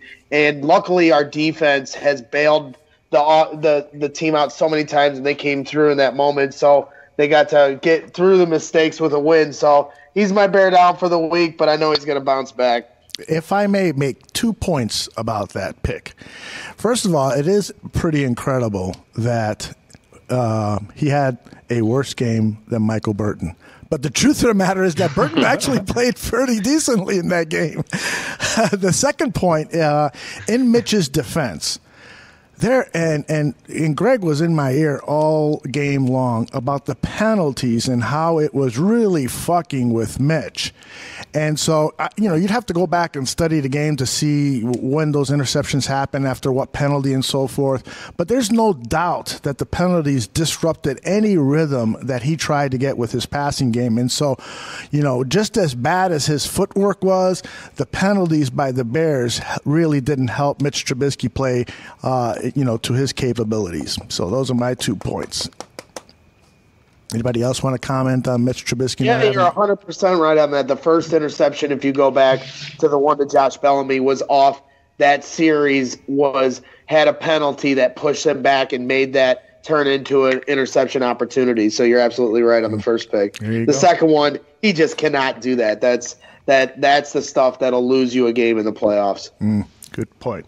Excellent pick. All right, we spin the bottle here, and it lands on Shayne, the smartest man in the bar room, Marsaw. Who is your Bear Down player? This is a guy that you guys are going to laugh, but I'm still worried to death about this guy. Oh, no! Cody! You talk about this team making a run and Mitch has to step up. You cannot see a team in the playoffs make a run without having a hot field goal kicker, a reliable one. Yep. And Cody Park, you can't miss that fucking kick. Mm-hmm. I mean, I still think it's mental with him. I think sometimes it's just too much pressure for the guy. He got a little bit of confidence. He had the nice bounce back after the 4 boings or whatever the fuck we want to call that game. Mm-hmm. But I get nervous on every single extra point, on every single field goal attempt. And Phil, you and I talked about it, that you can't miss those kicks. You can't. It's a 15-6 football game. Points are at a premium. And this guy, Ryan Pace paid this fucking dude. Big time. $9 million guaranteed. 5 teams in 5 years. And my biggest fear, you could make an excuse for Mitch. Like, him being a young quarterback, you're going to have your ups and downs, and hopefully he can get that worked out. But Cody Parkey's been around for a while. He's been in a lot of different systems. To me, he's not. I think it's mostly mental with this guy, and I hate to see the Bears go out here on Sunday and need a fucking field goal to win it in Soldier Field. And oh my God, I'm gonna rip my fucking TV off the wall if he misses a fucking kick.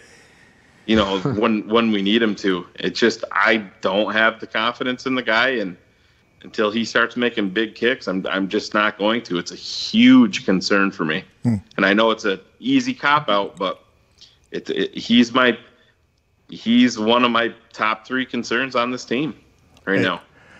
Well, it's hard to argue with that pick. I mean, this is a team that can make it to the Super Bowl, and one of the ingredients that you need to make it to the Super Bowl is a reliable kicker. We've seen teams like, 3 years ago, the Minnesota Vikings looked like they might be a Super Bowl team, and they couldn't get the game-winning kick from their kicker. That guy's, I think, out of the league now. Blair Walsh, I believe his name was. And then you look at, teams like the Patriots who have had Adam Vinatieri and Steve Gostkowski, reliable effing kickers that are there week in and week out delivering. So you're absolutely right to be a little bit apprehensive with Mr. Cody Parkey. Can we give Aldo some props for hitting the fucking Vinatieri-Gostkowski combo without fucking up either name? Holy shit. I was waiting for him to butcher that, too, to pounce on it. He fucking aced it. Every once in a while, a blind squirrel. All right, Draft Dr. Phil. You got to make those kicks. You got to. It wasn't a hard kick, Aldo. You were close in there. I think it was at the 28-yard line, so about 38-yard field goal. Got to make that kick. It's just he just totally pushed it left. Yeah, I didn't even see the replay on it, and I sort of missed it live. So it was pushed left, huh? Yeah, he just hit left, and it just went left. It's like, just hit it straight. It goes right through. And the kid had been kicked. That's the thing, the consistency to drive the confidence and the mental approach to it. You can't be a guessing game with a kicker. They talked to Robbie Gould about kicking at Soldier Field. He said you can't, you obviously have to deal with the wind, but he said the way that it works is you have to pick focal points in the stadium. You don't look at the fucking goalposts or where you want it to go. You're concentrating on you're picking out. He was very specific. He's like up in the one. He's like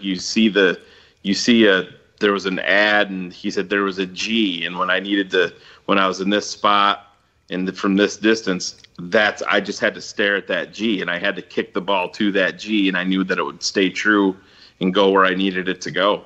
And it is a tough place to kick, but other than the cold, you guys were there. Was the wind an issue? No, I didn't think so either. That's what I'm saying. And can you imagine the Bears going in the fucking playoffs and Mitch balling out and the defense playing fantastic, and you blow a fucking game because of Cody Parkey? Be catastrophic. Well, he almost pushes the extra point. It was very fucking close, and that's where I think he started getting to think. Now he's thinking.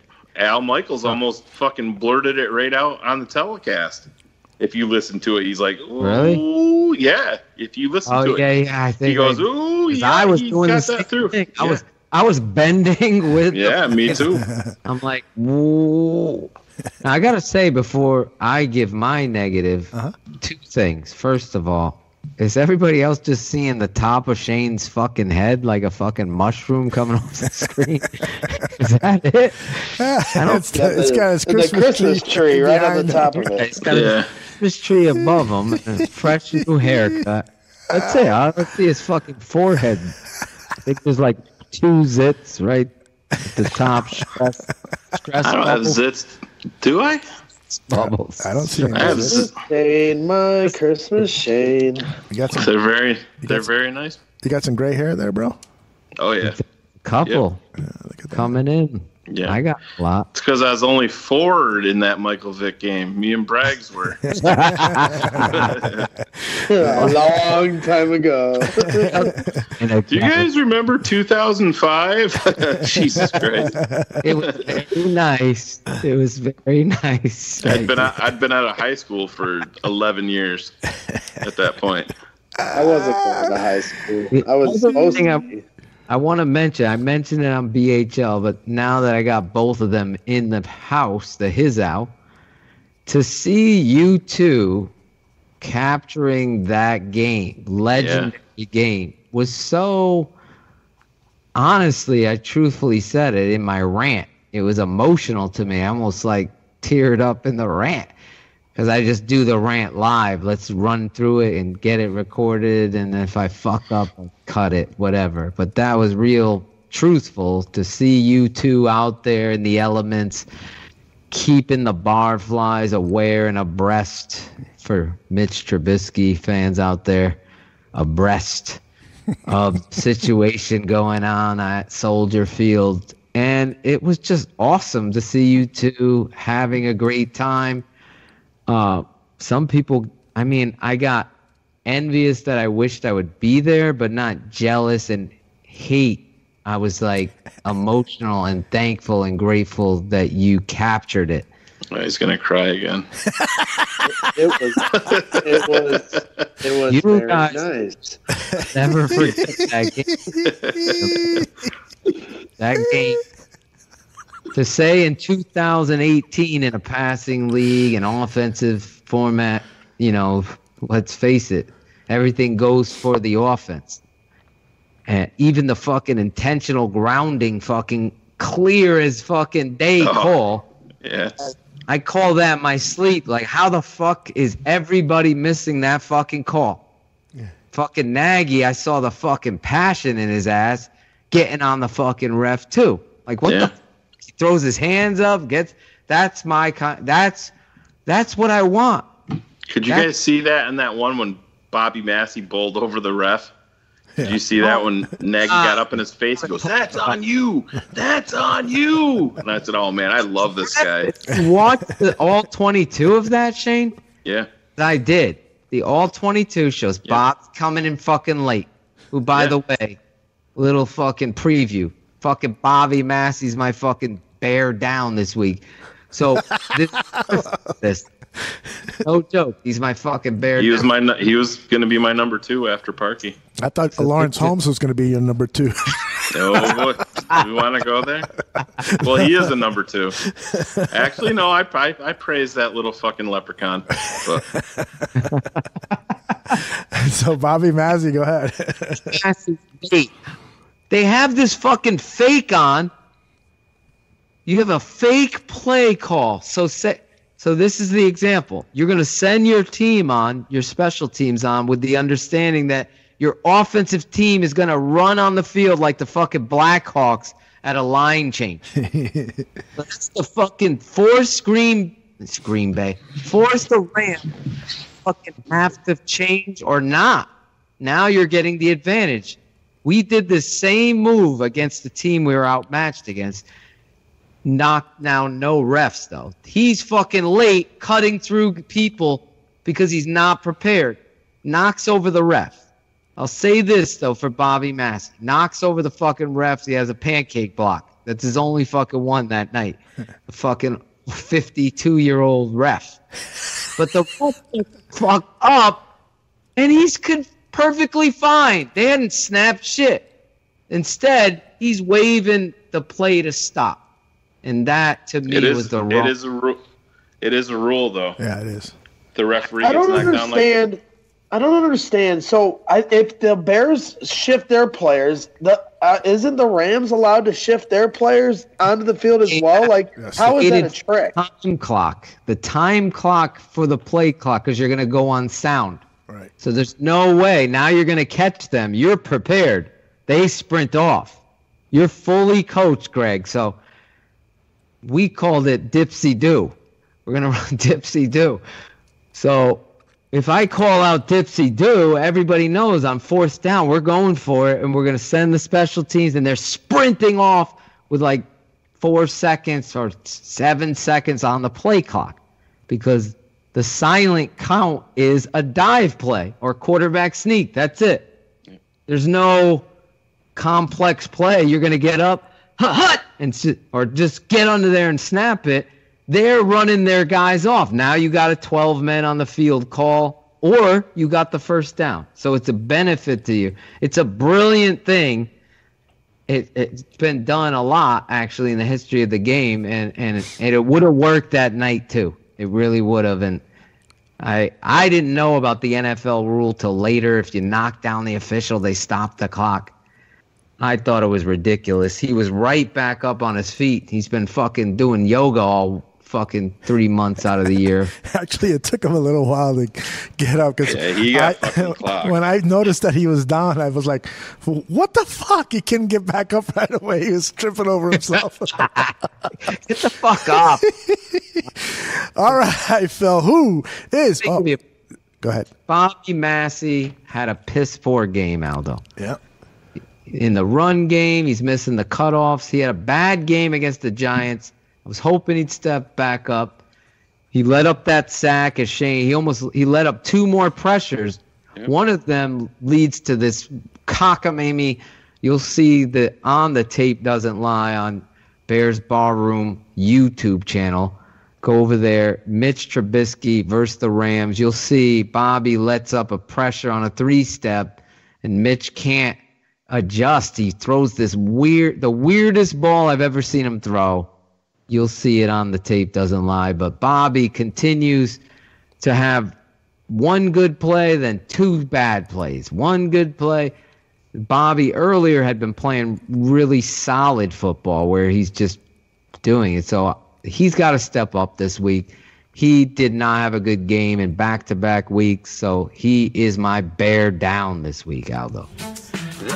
All right, now. The Bears have lost or won their playing. The boys are grading. They are now grading the player that they love the most from Sunday's win over the LA Pussy Rams. Greg Braggs, who did you love? Well, I got 2 because I call the shots around here. One is a non-player. We'll get out of the way first. The PA announcer. Nice. I'm telling you, and it's been a topic of conversation all week, and me and Aldo were there. And while me and Aldo might not have noticed the air raid siren as much, maybe because we were lost in the euphoria of the game, I did notice the PA announcer was adamant on, especially in the second half, of trying to continue to encourage the fans up. And as a fan, and Phil pointed it out as he came to the Buck Stadium with his surprise to see how fans just don't understand when to stand up. Sometimes they forget to stand up. Sometimes they don't know when it's 3rd down.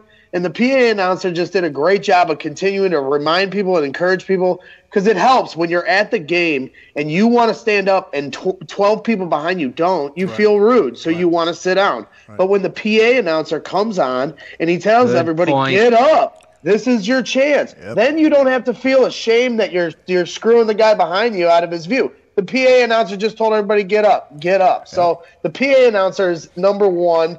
But if I have to go with a player, it's Eddie Goldman. Eddie Goldman shut down the safety was the pivotal moment in the game. And not to mention, Todd Gurley, that's a team effort, but he's right at the focal point of that. To shut him down after the season he's having and the Rams are having, it just speaks volumes for a guy that doesn't get that much notoriety, but he got his money. And, you can't say enough about Eddie Goldman and Akeem Hicks, but Eddie for sure getting that safety. It's just, the sky's the limit for this defense when you got an interior like they do. So true about Eddie Goldman, often forgotten, and even more often overlooked. Eddie Goldman had a sensational game, and it was great that he got the safety so that people could finally, notice and acknowledge this guy. And then to your point about the PA announcer, I totally agree. That guy all of a sudden had a personality, and I think in the post-game conference, if I remember correctly, I believe that Matt Nagy said that they had a talk with him and said, let's, whatever you can do to fire up the crowd. I don't think I imagined that. I think that that Nagy did talk about that. And I also remember at the game, there was a critical point in the game, and I stood up, and the announcer was saying stand up, and I turned around because there in those seats that Greg and I had, and I've had these seats before, there's 3 or 4 people who are elderly, and they're always sitting. They don't want to get up and down. They don't want to get up. And so I turned to them and I said, get up, get up. This is what we've been waiting for, Chicago. Get up. And they like reluctantly got, oh, yeah, okay, I'll get up and stuff. But, you know, hey, a message to, I don't care how old you are. I don't care how rich you are. I don't care whatever. This is a football game. Get into it. You participate. This is if you want to just watch it, then do it at home. You can sit there for 3 hours and give your ticket to somebody who wants to participate in the game. Because, and I once got made fun of when I on social media, I think it was on Facebook, I said the fans can help a team win the game. Yeah, right. Yeah, buddy. It's true. All you got to do is talk to the players. The players will tell you that. You know. So that's my little rant about that. My rant is, it started with this kid, this Italian kid. He came to Chicago. He said, get the fuck up. Aldo, did I not fucking scream at these fucking people? Like, I'm not kidding. Aldo witnessed, I'm not going to fucking lie. It was disgusting. And to Greg, you made the best point ever. It was very nice. It gives permission. Mm-hmm. It gives permission to fucking be a fan. That's the fucking reason why you're fucking there, you scumbag. Fucking people flying flying across the world to come see this game to enjoy a winning franchise. Winning is part of the goddamn equation, and the fan, whoever's fucking making fun of you, probably fucking 12 fucking yards deep right now. I know. I'll mention his name. They don't fucking get it. Fucking Doug Keeley, my buddy. Doug Keeley was making fun of me. Well, they're pushing that message as a team, and that's what I like about it. Nagy's at the head of that, and the players continue to echo it in their press conferences, and that just amplifies that message. And each home game, it'll get bigger. And now this game, you guys are going to be – everyone's going to be there, and you're going to see that message relayed to the stand, and it's going to be a madhouse because, like I said, the mentality is changing. Now, what used to be the norm is no longer. It's time to start doing it a different way because this is a new team, and it's fun that the team is pushing that because then it gives us permission to be the type of fans we want to be instead of being shunned for thinking you're like a meatballs that too cool for school stuff. Like, no, man, this is like Aldo said. This is what you wait for as a fan, and if you're there, man, you gotta get into it. You gotta be engaged. I totally agree.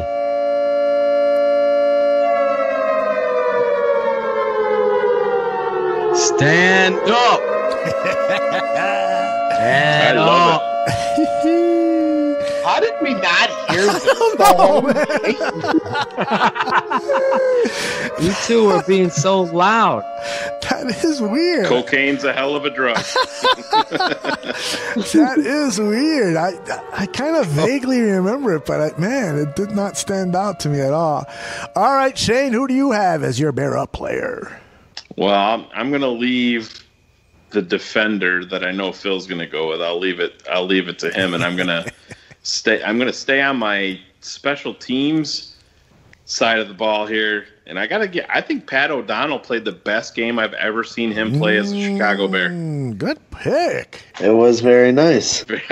I've been, he gets the fucking moniker Mega Punt because he kicked some punts off the fucking, roof at the fucking Walter Payton Center. Who gives a shit about that? It means nothing. Have some fucking mega punts in a game, but he was doing his rugby style punts, and he kind of alludes to it there. You backing him up. You get this defense, you can score fucking points with it, just like Eddie Goldman did. That was a huge play in the game, and that's where a punter can have a huge effect. You can flip that flip that field position, and that's something that could come into effect here on Sunday versus Rodgers. Who knows what's going to happen? Maybe you need those 2 points or them backed up so you can get the ball back to 50. But I think Pat O'Donnell played fantastic. It's what I've been waiting for. You hear how good of a punter he was at college, how good of an athlete he is. He actually got screwed out of one punt because fucking Josh Bellamy wasn't paying attention and the fucking ball rolled into the end zone. You could see O'Donnell was pissed because, Bellamy was loafing down to get the ball, and he fucking pulled up at like the 15. The ball landed at the 7, and then it fucking bounded into the end zone. Ooh, did San Diego just tie that up? Yeah, they did. Wow. 4 seconds to go.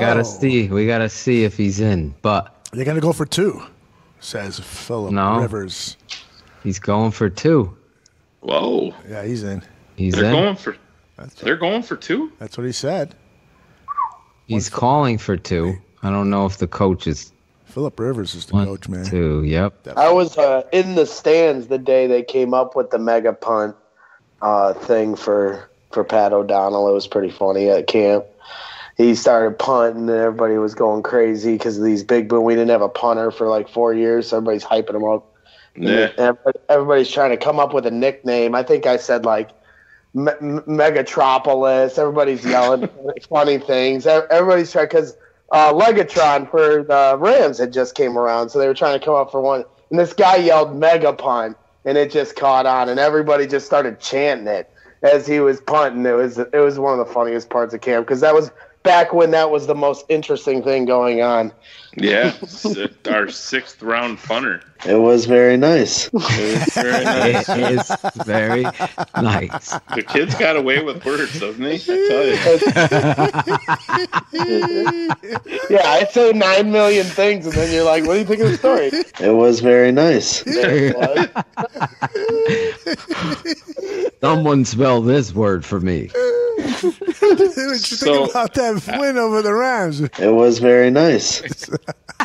Did we rent our rooms yet for the 2020 draft in Las Vegas? No, but my wife does a lot of business in Vegas, so she can get us some really nice rooms. Nice. We got our boy out there. Brett Maley has already sent me the DM. Yeah, said we're getting fucked up. Yeah. I've never been to Vegas. Fun town, man. Fun town. Even if you don't gamble, it's your fun. way into this trip, bro. It's very nice out there. It's very nice Greg, out there. 4 seconds left. The Chargers are going to go for a 2-point attempt to win the game. I'm going to do play-by-play here. Fuck the NFL. There's Patrick Mahomes. He looks unhappy, although he's still Aldo Gandia's favorite quarterback. You're like 10th of They're going to run the San Diego special. Look at Philip Rivers. He's all right, who's going to catch it? Gates? I'm thinking it's going to go to 81 again. Going to Russell Okung. It's going to running back. Oh, they're isolating Gates at the top, but they got him doubled. See how they're doubling? So 12's got man-to-man. Wide fucking open for the victory. Holy shit. Oh, my God. 81. I called it. They're way ahead of me. I pay my cable bill. Yeah, way ahead. The other night we were watching the game, and I looked down at my phone, and fucking Howie Mandel, Joe Mandel, sends out a text. He's like, yes, Kyle Fuller. And I'm looking at my fucking TV, and nothing's even happened yet. And I'm like, shit, he must have got a pick. 3 seconds later, I look up, fucking Fuller gets a pick. I'm like, Joe, you fucking told me all about it before it happened. That was a great pick. Look at the defensive back for the Chiefs. He's arguing with the ref. Idea. He's arguing with the ref for a push-off, and he stops guarding the guy. He fucking stopped guarding the guy. Exactly, Aldo. You know what? They ran a rub route, and he ran to the back. You know what that play reminded me of, Phil? The Matt Nagy special. Miami? No, it reminded me of Matt Barkley to Josh Bellamy for the win versus the fucking Titans. Remember he fucking dropped it? Dropped it in the end zone in his fucking hands. Fucking Chiefs cannot run a trick special teams play, and this game is over.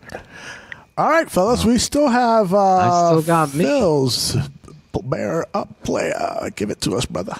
I can't believe I'm going to Chicago tomorrow. Yeah. To see my boys. Yeah. Hello, Greg. Can you pick me up from the airport, honey?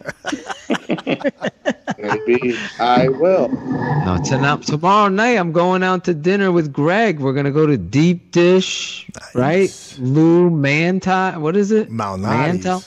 Jesus Christ. I don't know. I heard they got a keto pizza there. Did you just call it Lou Mandels? Is that what you just said? Holy shit, Phil. Oh, I said Manta. I didn't know the name. Lou Go ahead, Greg. Is it very nice? Manti-Teos? Yeah, Manti Teos. It's a fucking invisible. It's an invisible pizza. Wait, you eat it with a fork. It's really there. I sent one of you guys some Lou Malnati's for Christmas. I think it was Shayne. I think I sent Phil the Portillo's or hot dogs. That was there. I had hot dogs. I didn't get the fucking pizza. Yeah, the pizza is. Yeah, pizza I sent to Shayne and hot dogs to you. Those were Portillo's hot dogs. Yeah, that was good shit, man. Oh, that was banging, actually. Yeah. That was banging. Everybody in this house wanted it. So I'm going there with Greg, Joe. Where is it, Phil? Where are you going, Phil? Oh, man. Say it. Say it one time and I'll get it right. They've never said it. It's Lou M's. All I see is Greg's blue eye. Lou M's. It's Lou Melman's. Lou Melman. Hello, Melman there. Lou Malnati, brother. Malnati. I'm not going to get it wrong now. I heard I think that's what the Bears Bros are going to rename the podcast, the Malnati Brothers. Don't threaten anybody. Another trademark infringement. Oh, shit. Sorry, guys.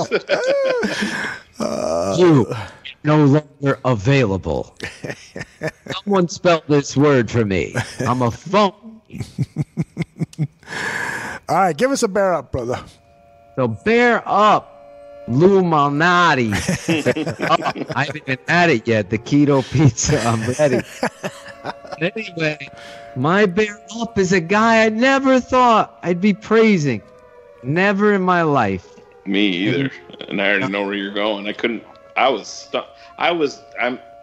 Before you even say his name, I got to tell you, I sent out a tweet after 37 got hurt, and I'm like, man, they are going to target this dude. It's going to, oh, man, this is where this is going to be. This can be bad. And he stepped the fuck up. I was going to tell Sandy Tom to not get his, what is it? What do they call their underpants across the pond out? Knickers? They're bloomers? Bloomers? Don't get your bloomers in a bunch. Don't get your bloomers in a bunch. It's not Mike Burton that I'm. Although Mike did fucking make a block, I was fucking in shock that he did it. He made two. Yeah. On tape, the second one he can't. But we'll give it to him. He made two. They were very nice. Very nice. They weren't as nice as white hairs on both Cohen's long run. But it is Sherrick McManus. He comes into the fucking game, plays with a chip on his shoulder, aggressive. He's playing special teams, but he really brought a confidence about it. It was so. I will be the first one to fucking say when I'm wrong. I had this guy get him the fuck off the roster. I don't get his purpose. I can find other guys that what he did in that game really made me look dumb because I am so proud of what I saw in that game. Like Shayne said, I'm going, oh, here they go. They're going to fucking take advantage of this guy. I think someone brought it up on some show. I think it was Aldo show. And they were talking about McManus having a bad game against the fucking Vikings and the Lions in back-to-back weeks at nickel. And this, he played his ass off. So Sherrick McManus, you are my bear up against the Rams. The air raid's going the wrong way. That sounds like you did terrible. That was good. All right, fellas. Let's move on to some shout-outs.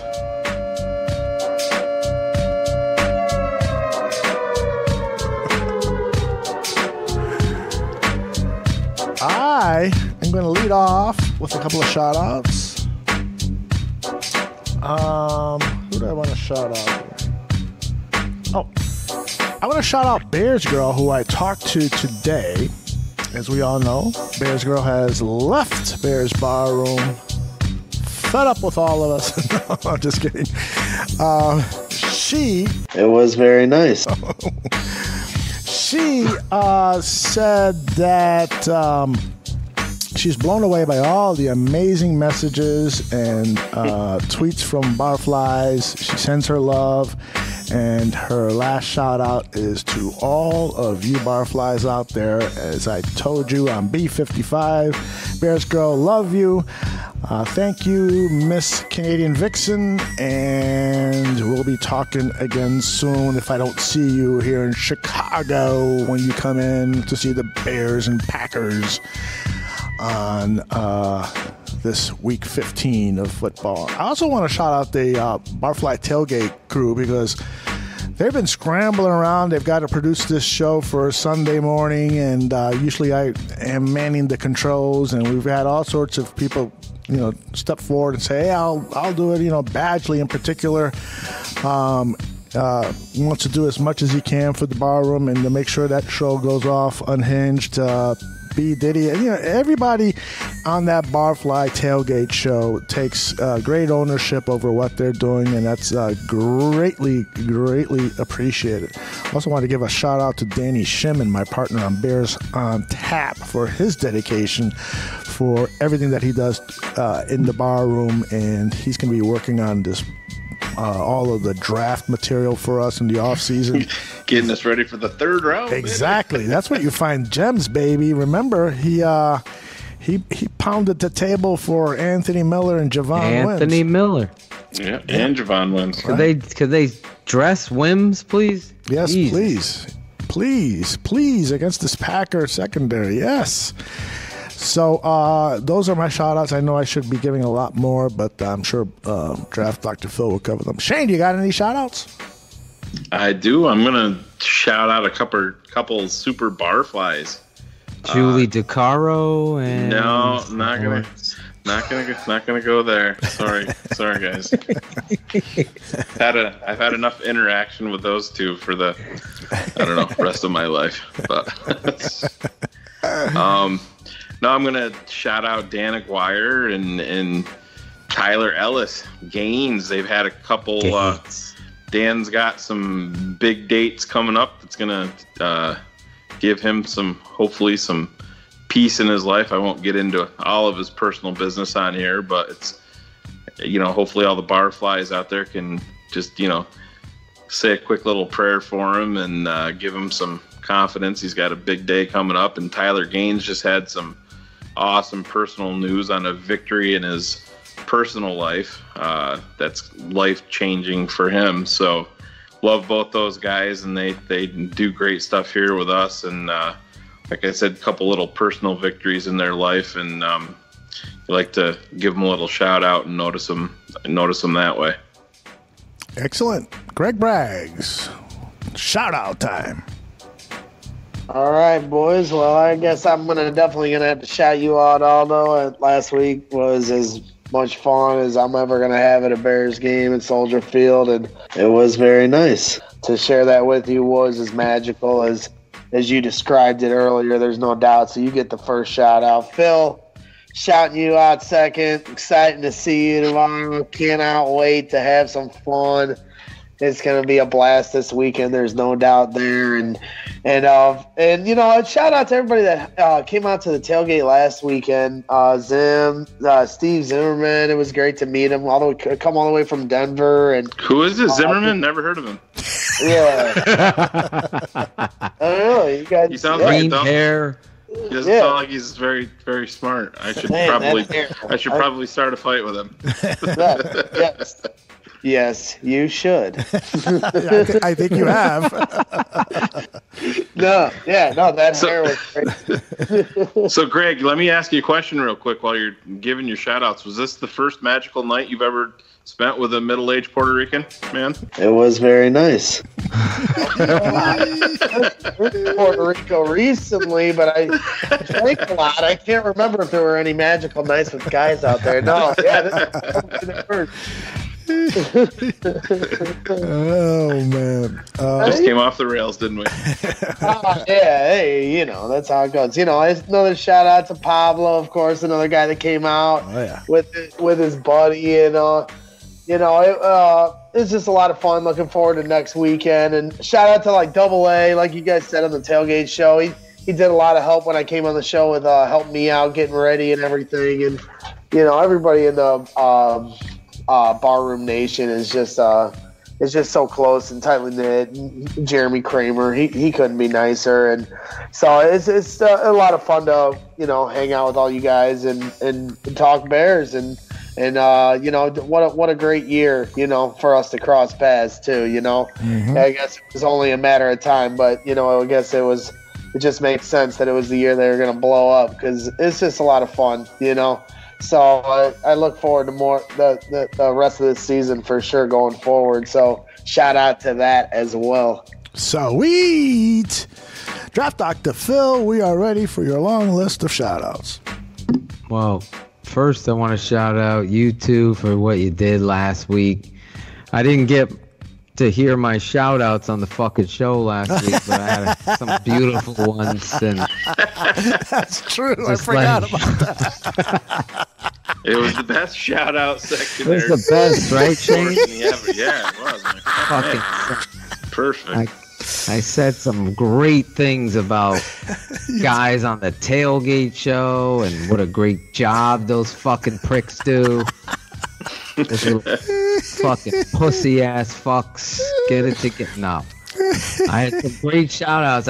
I will say this, meeting Bobby and his wife in New York and getting to know them, I wanted to shout them out again just to let they've been through so much in their life. They don't put it on social media or ask for help or anything like that.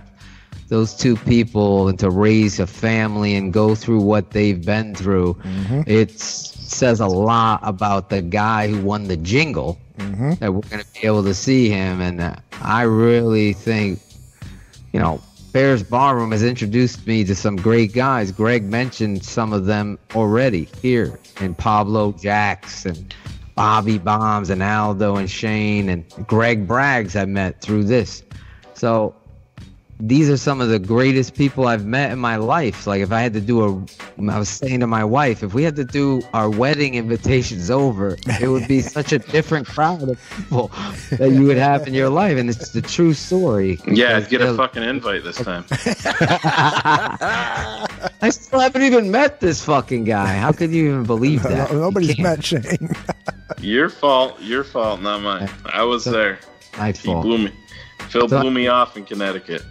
You said I blew you. That was very. You said to Phil, I blew you. I said that. I heard it was very nice too. Anyway, I wanted to shout him and his wife out again. And Jerry's letter. I mean, wow! I was blown away last week. Thank you for reading it again.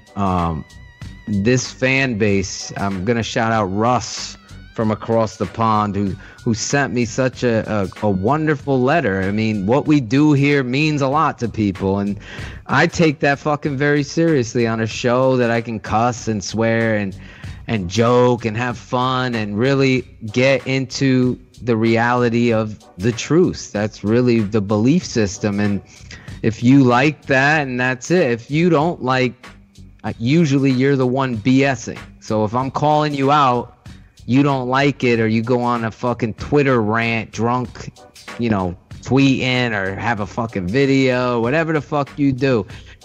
Hey, let's leave me out of this. I'm not the guy that, searches for trouble. I'm the guy that calls it out. And I think I want to say this. I want to shout out Shayne, really, truthfully, in saying, he went on social media and called out a television show. a television show about its production and its efforts after the Bears won their biggest game in years against a team that nobody thought they could win. And the emotions of it and the reaction of it worldwide, Bears fans were so amped up to go on a TV show and talk fucking rappers and food and take it like it was just a nothing game, upset a fan base. He wasn't the only one, but he talked about the show. What Lawrence Holmes did was twist it, turn it upside down, and make it about himself. And I don't know, he's not going to say it, I'm going to say it. Truthfully, it was a manipulative vice to belittle or try to belittle Bears Barroom by using Shayne as its instrument. Now, you could say whatever it is you want. You like that fucking show? DM me why you like that show. Because I never even fucking watched it. I don't have that channel in Connecticut. I don't pay for that fucking service. But what I saw was shared to me was disgusting. It should be talking about the game and amped up and analyzing the football game instead of you talk about some fucking rapper. And that's where Shayne took advice, his opinion to. So I shout out you for speaking your truth. However they tried to tear Bears Barroom down and you down, I think fans who know me should know who Shayne is. He busts my balls. Nobody fucking gets their balls broken more than me on this fucking show. And I love it because I know where it's coming from, a good place. And if you're giving a fucking criticism that your show sucks, then do something about it. Don't turn it around and say you're talking about me. That's your tactic. That's your bullshit ass tactic. Go look at the fucking response. Go look at the show and then read Shayne's response to it. Do that much research. Don't fucking react to, he's a great guy. Yeah, I'm a great guy. And somebody said I'm a fucking cocksucker. Someone went and talked about my children and my family on Twitter. Did these people come into my aid? Did they make it a big deal? No, they didn't. People in the barroom stood up, keep that shit out of your mouth, whatever. But I didn't see anyone making a political thing or whatever. So the point is, this is what we do here. Get better. Let's see how their show is this Sunday. Let's see if they're talking football or not. And that's what, and I think I shout you out for doing that and speaking your truth, because that's his truth. And then everybody piled on to be on a side and to make it something it wasn't. Because if you read it, you know it. And that right there deserves credit, not to bloody Bears Barroom and make us look shitty. That's fucking, maybe they do that shit in fucking other countries. We don't do it here. I'm just seeing it the way it is. I just think it's fucking ridiculous. It's fake news. You talk of Trump talking fake. That's fake news. That's manipulation of fucking social media class. But anyway. It was very nice. I want to get on the positive. I want to say that about Shayne's and Bears Barroom drama was something ridiculous. Matt Lee, I want to shout you out for your kind words. Badgley,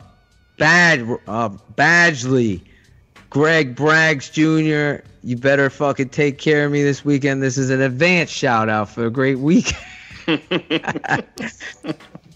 Scar, Monsters of the Tri-State last week, 2 weeks ago actually now. Tremendous time out there. Bearlissimo, I wanted to shout you out for standing up for the barroom. EJ Jones, AC, always standing up for the fucking truth. It's easy to pile on and be that person in the background. Put him in a body bag, Johnny. Those types. It's hard to just stand up for what is truthful and know what's right. I'm not the guy that pulls out his phone to film a fight. I'm the guy that fucking steps in and separates it.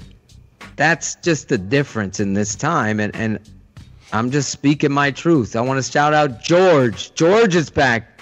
George is back, Shayne. I want to shout him out. Paige Demacos, BHL, tremendous job. Great show, bringing it. Brett K. Maley. Big Brett in Vegas. I want to shout him out. Johnny Fitz, Russ Higgins, like I said, the Gaines, and Danny, and Chris Sandlin, the Sandlins. I'm excited to see you guys. Sandy, Tom, you are just a tremendous human being. I appreciate you. Shy Bears Plus, Justin Leteau.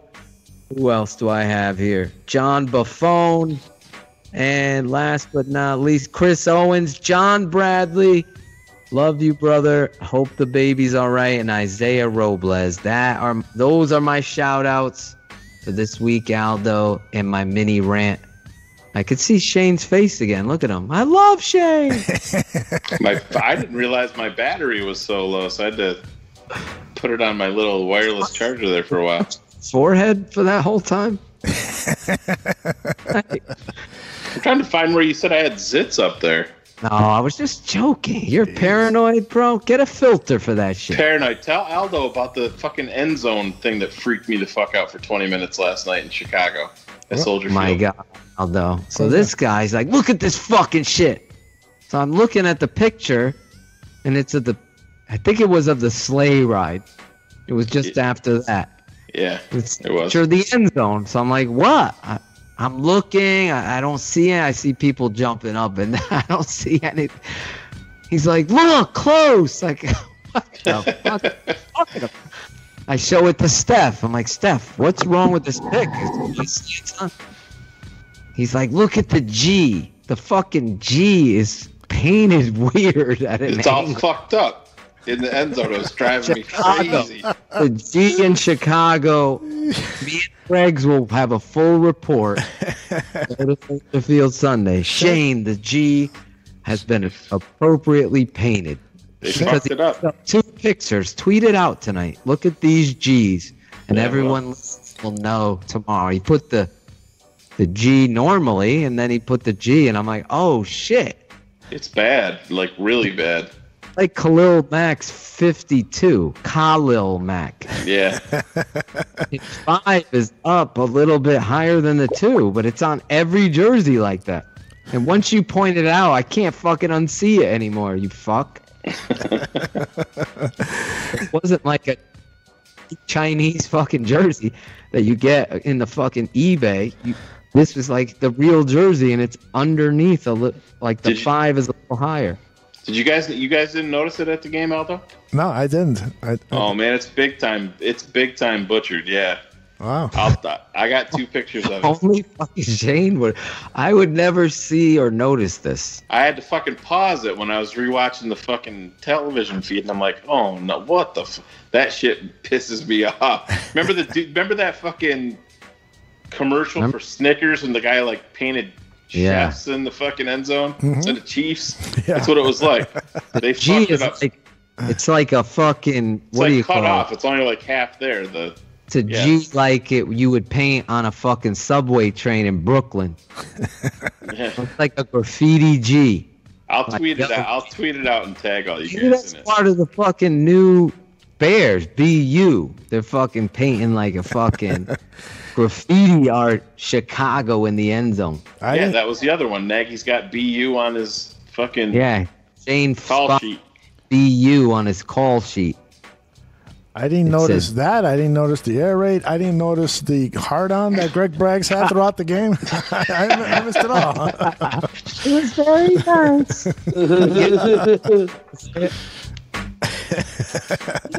Very nice. Hey, everybody, remember, if you drink, please do not drive. And say it with me, guys. Always bear down, motherfuckers. Beat Packers, you motherfuckers. Get ready. We're coming, Aaron. We forgot to talk about the tailgate show. Wabash. Where is it? Wabash and Cermak. Across the street from the White Castle. Yeah. Sunday. 4 blocks. Bring your own booze. Yeah, you can't park there either. Anybody trying to drive, you're going to have to park at the parking garage. It's about a block down the street. Somebody stoned to the bejesus. I just went to What did you do? Did you fucking looking for my bag of Doritos? Fucking Greg shot up while we were doing shout outs. He was doing heroin.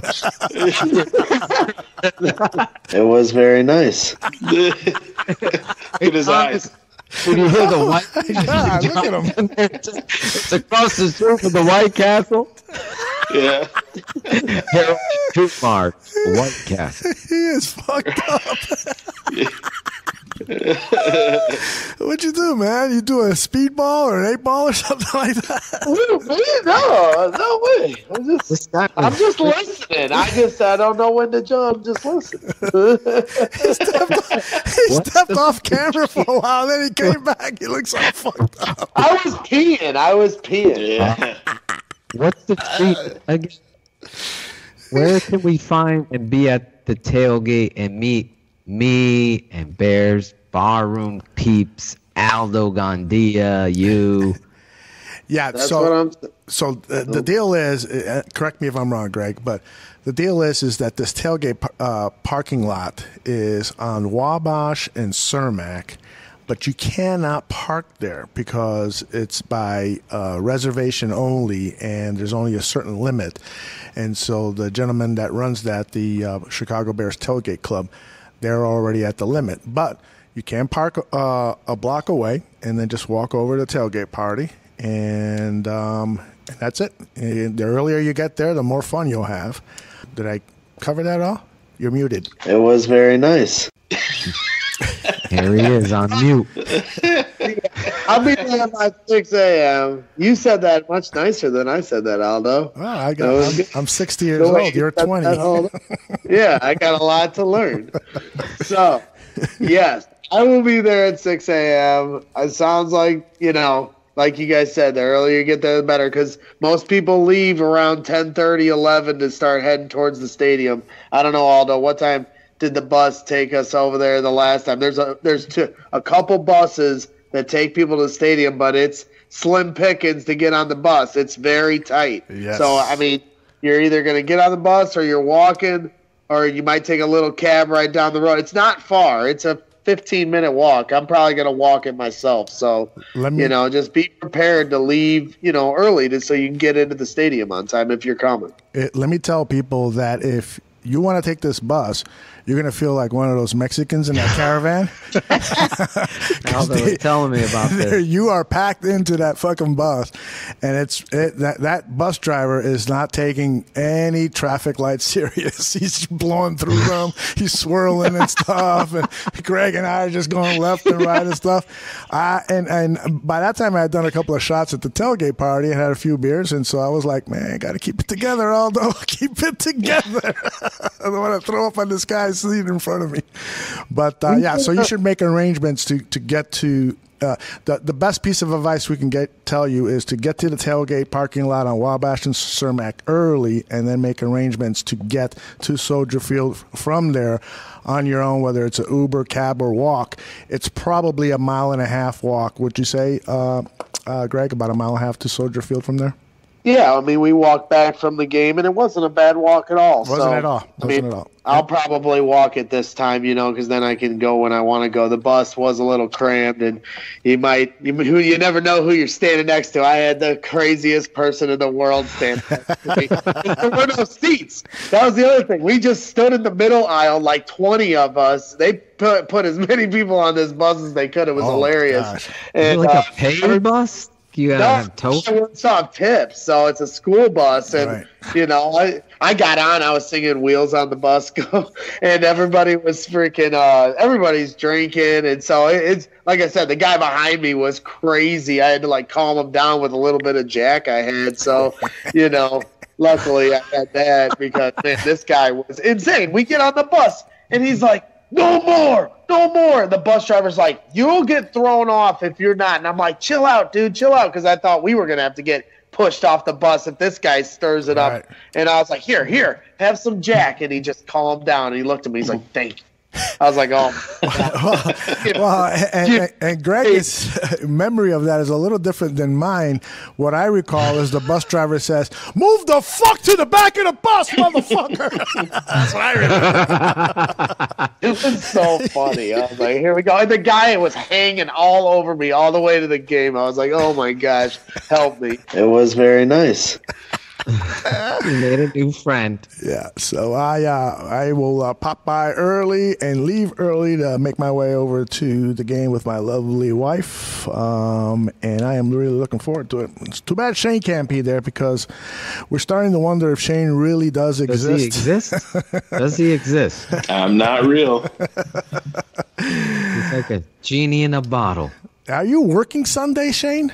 I have to go. I'm going to go in after the game, yeah. Wow. So we're going to, we have our big day at the fertility clinic tomorrow. Should I still be recording?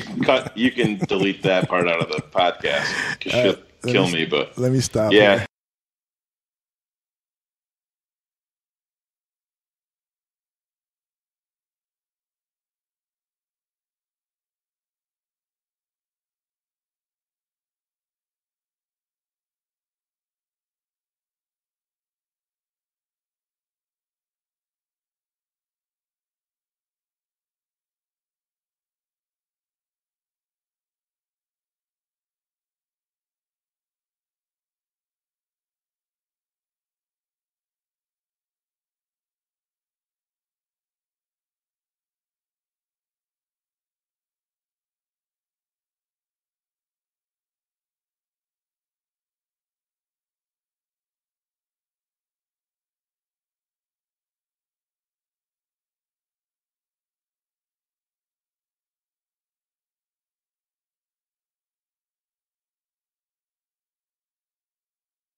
It was very nice.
No NFL teams have played each other more than the Chicago Bears and Green Bay Packers. Wow.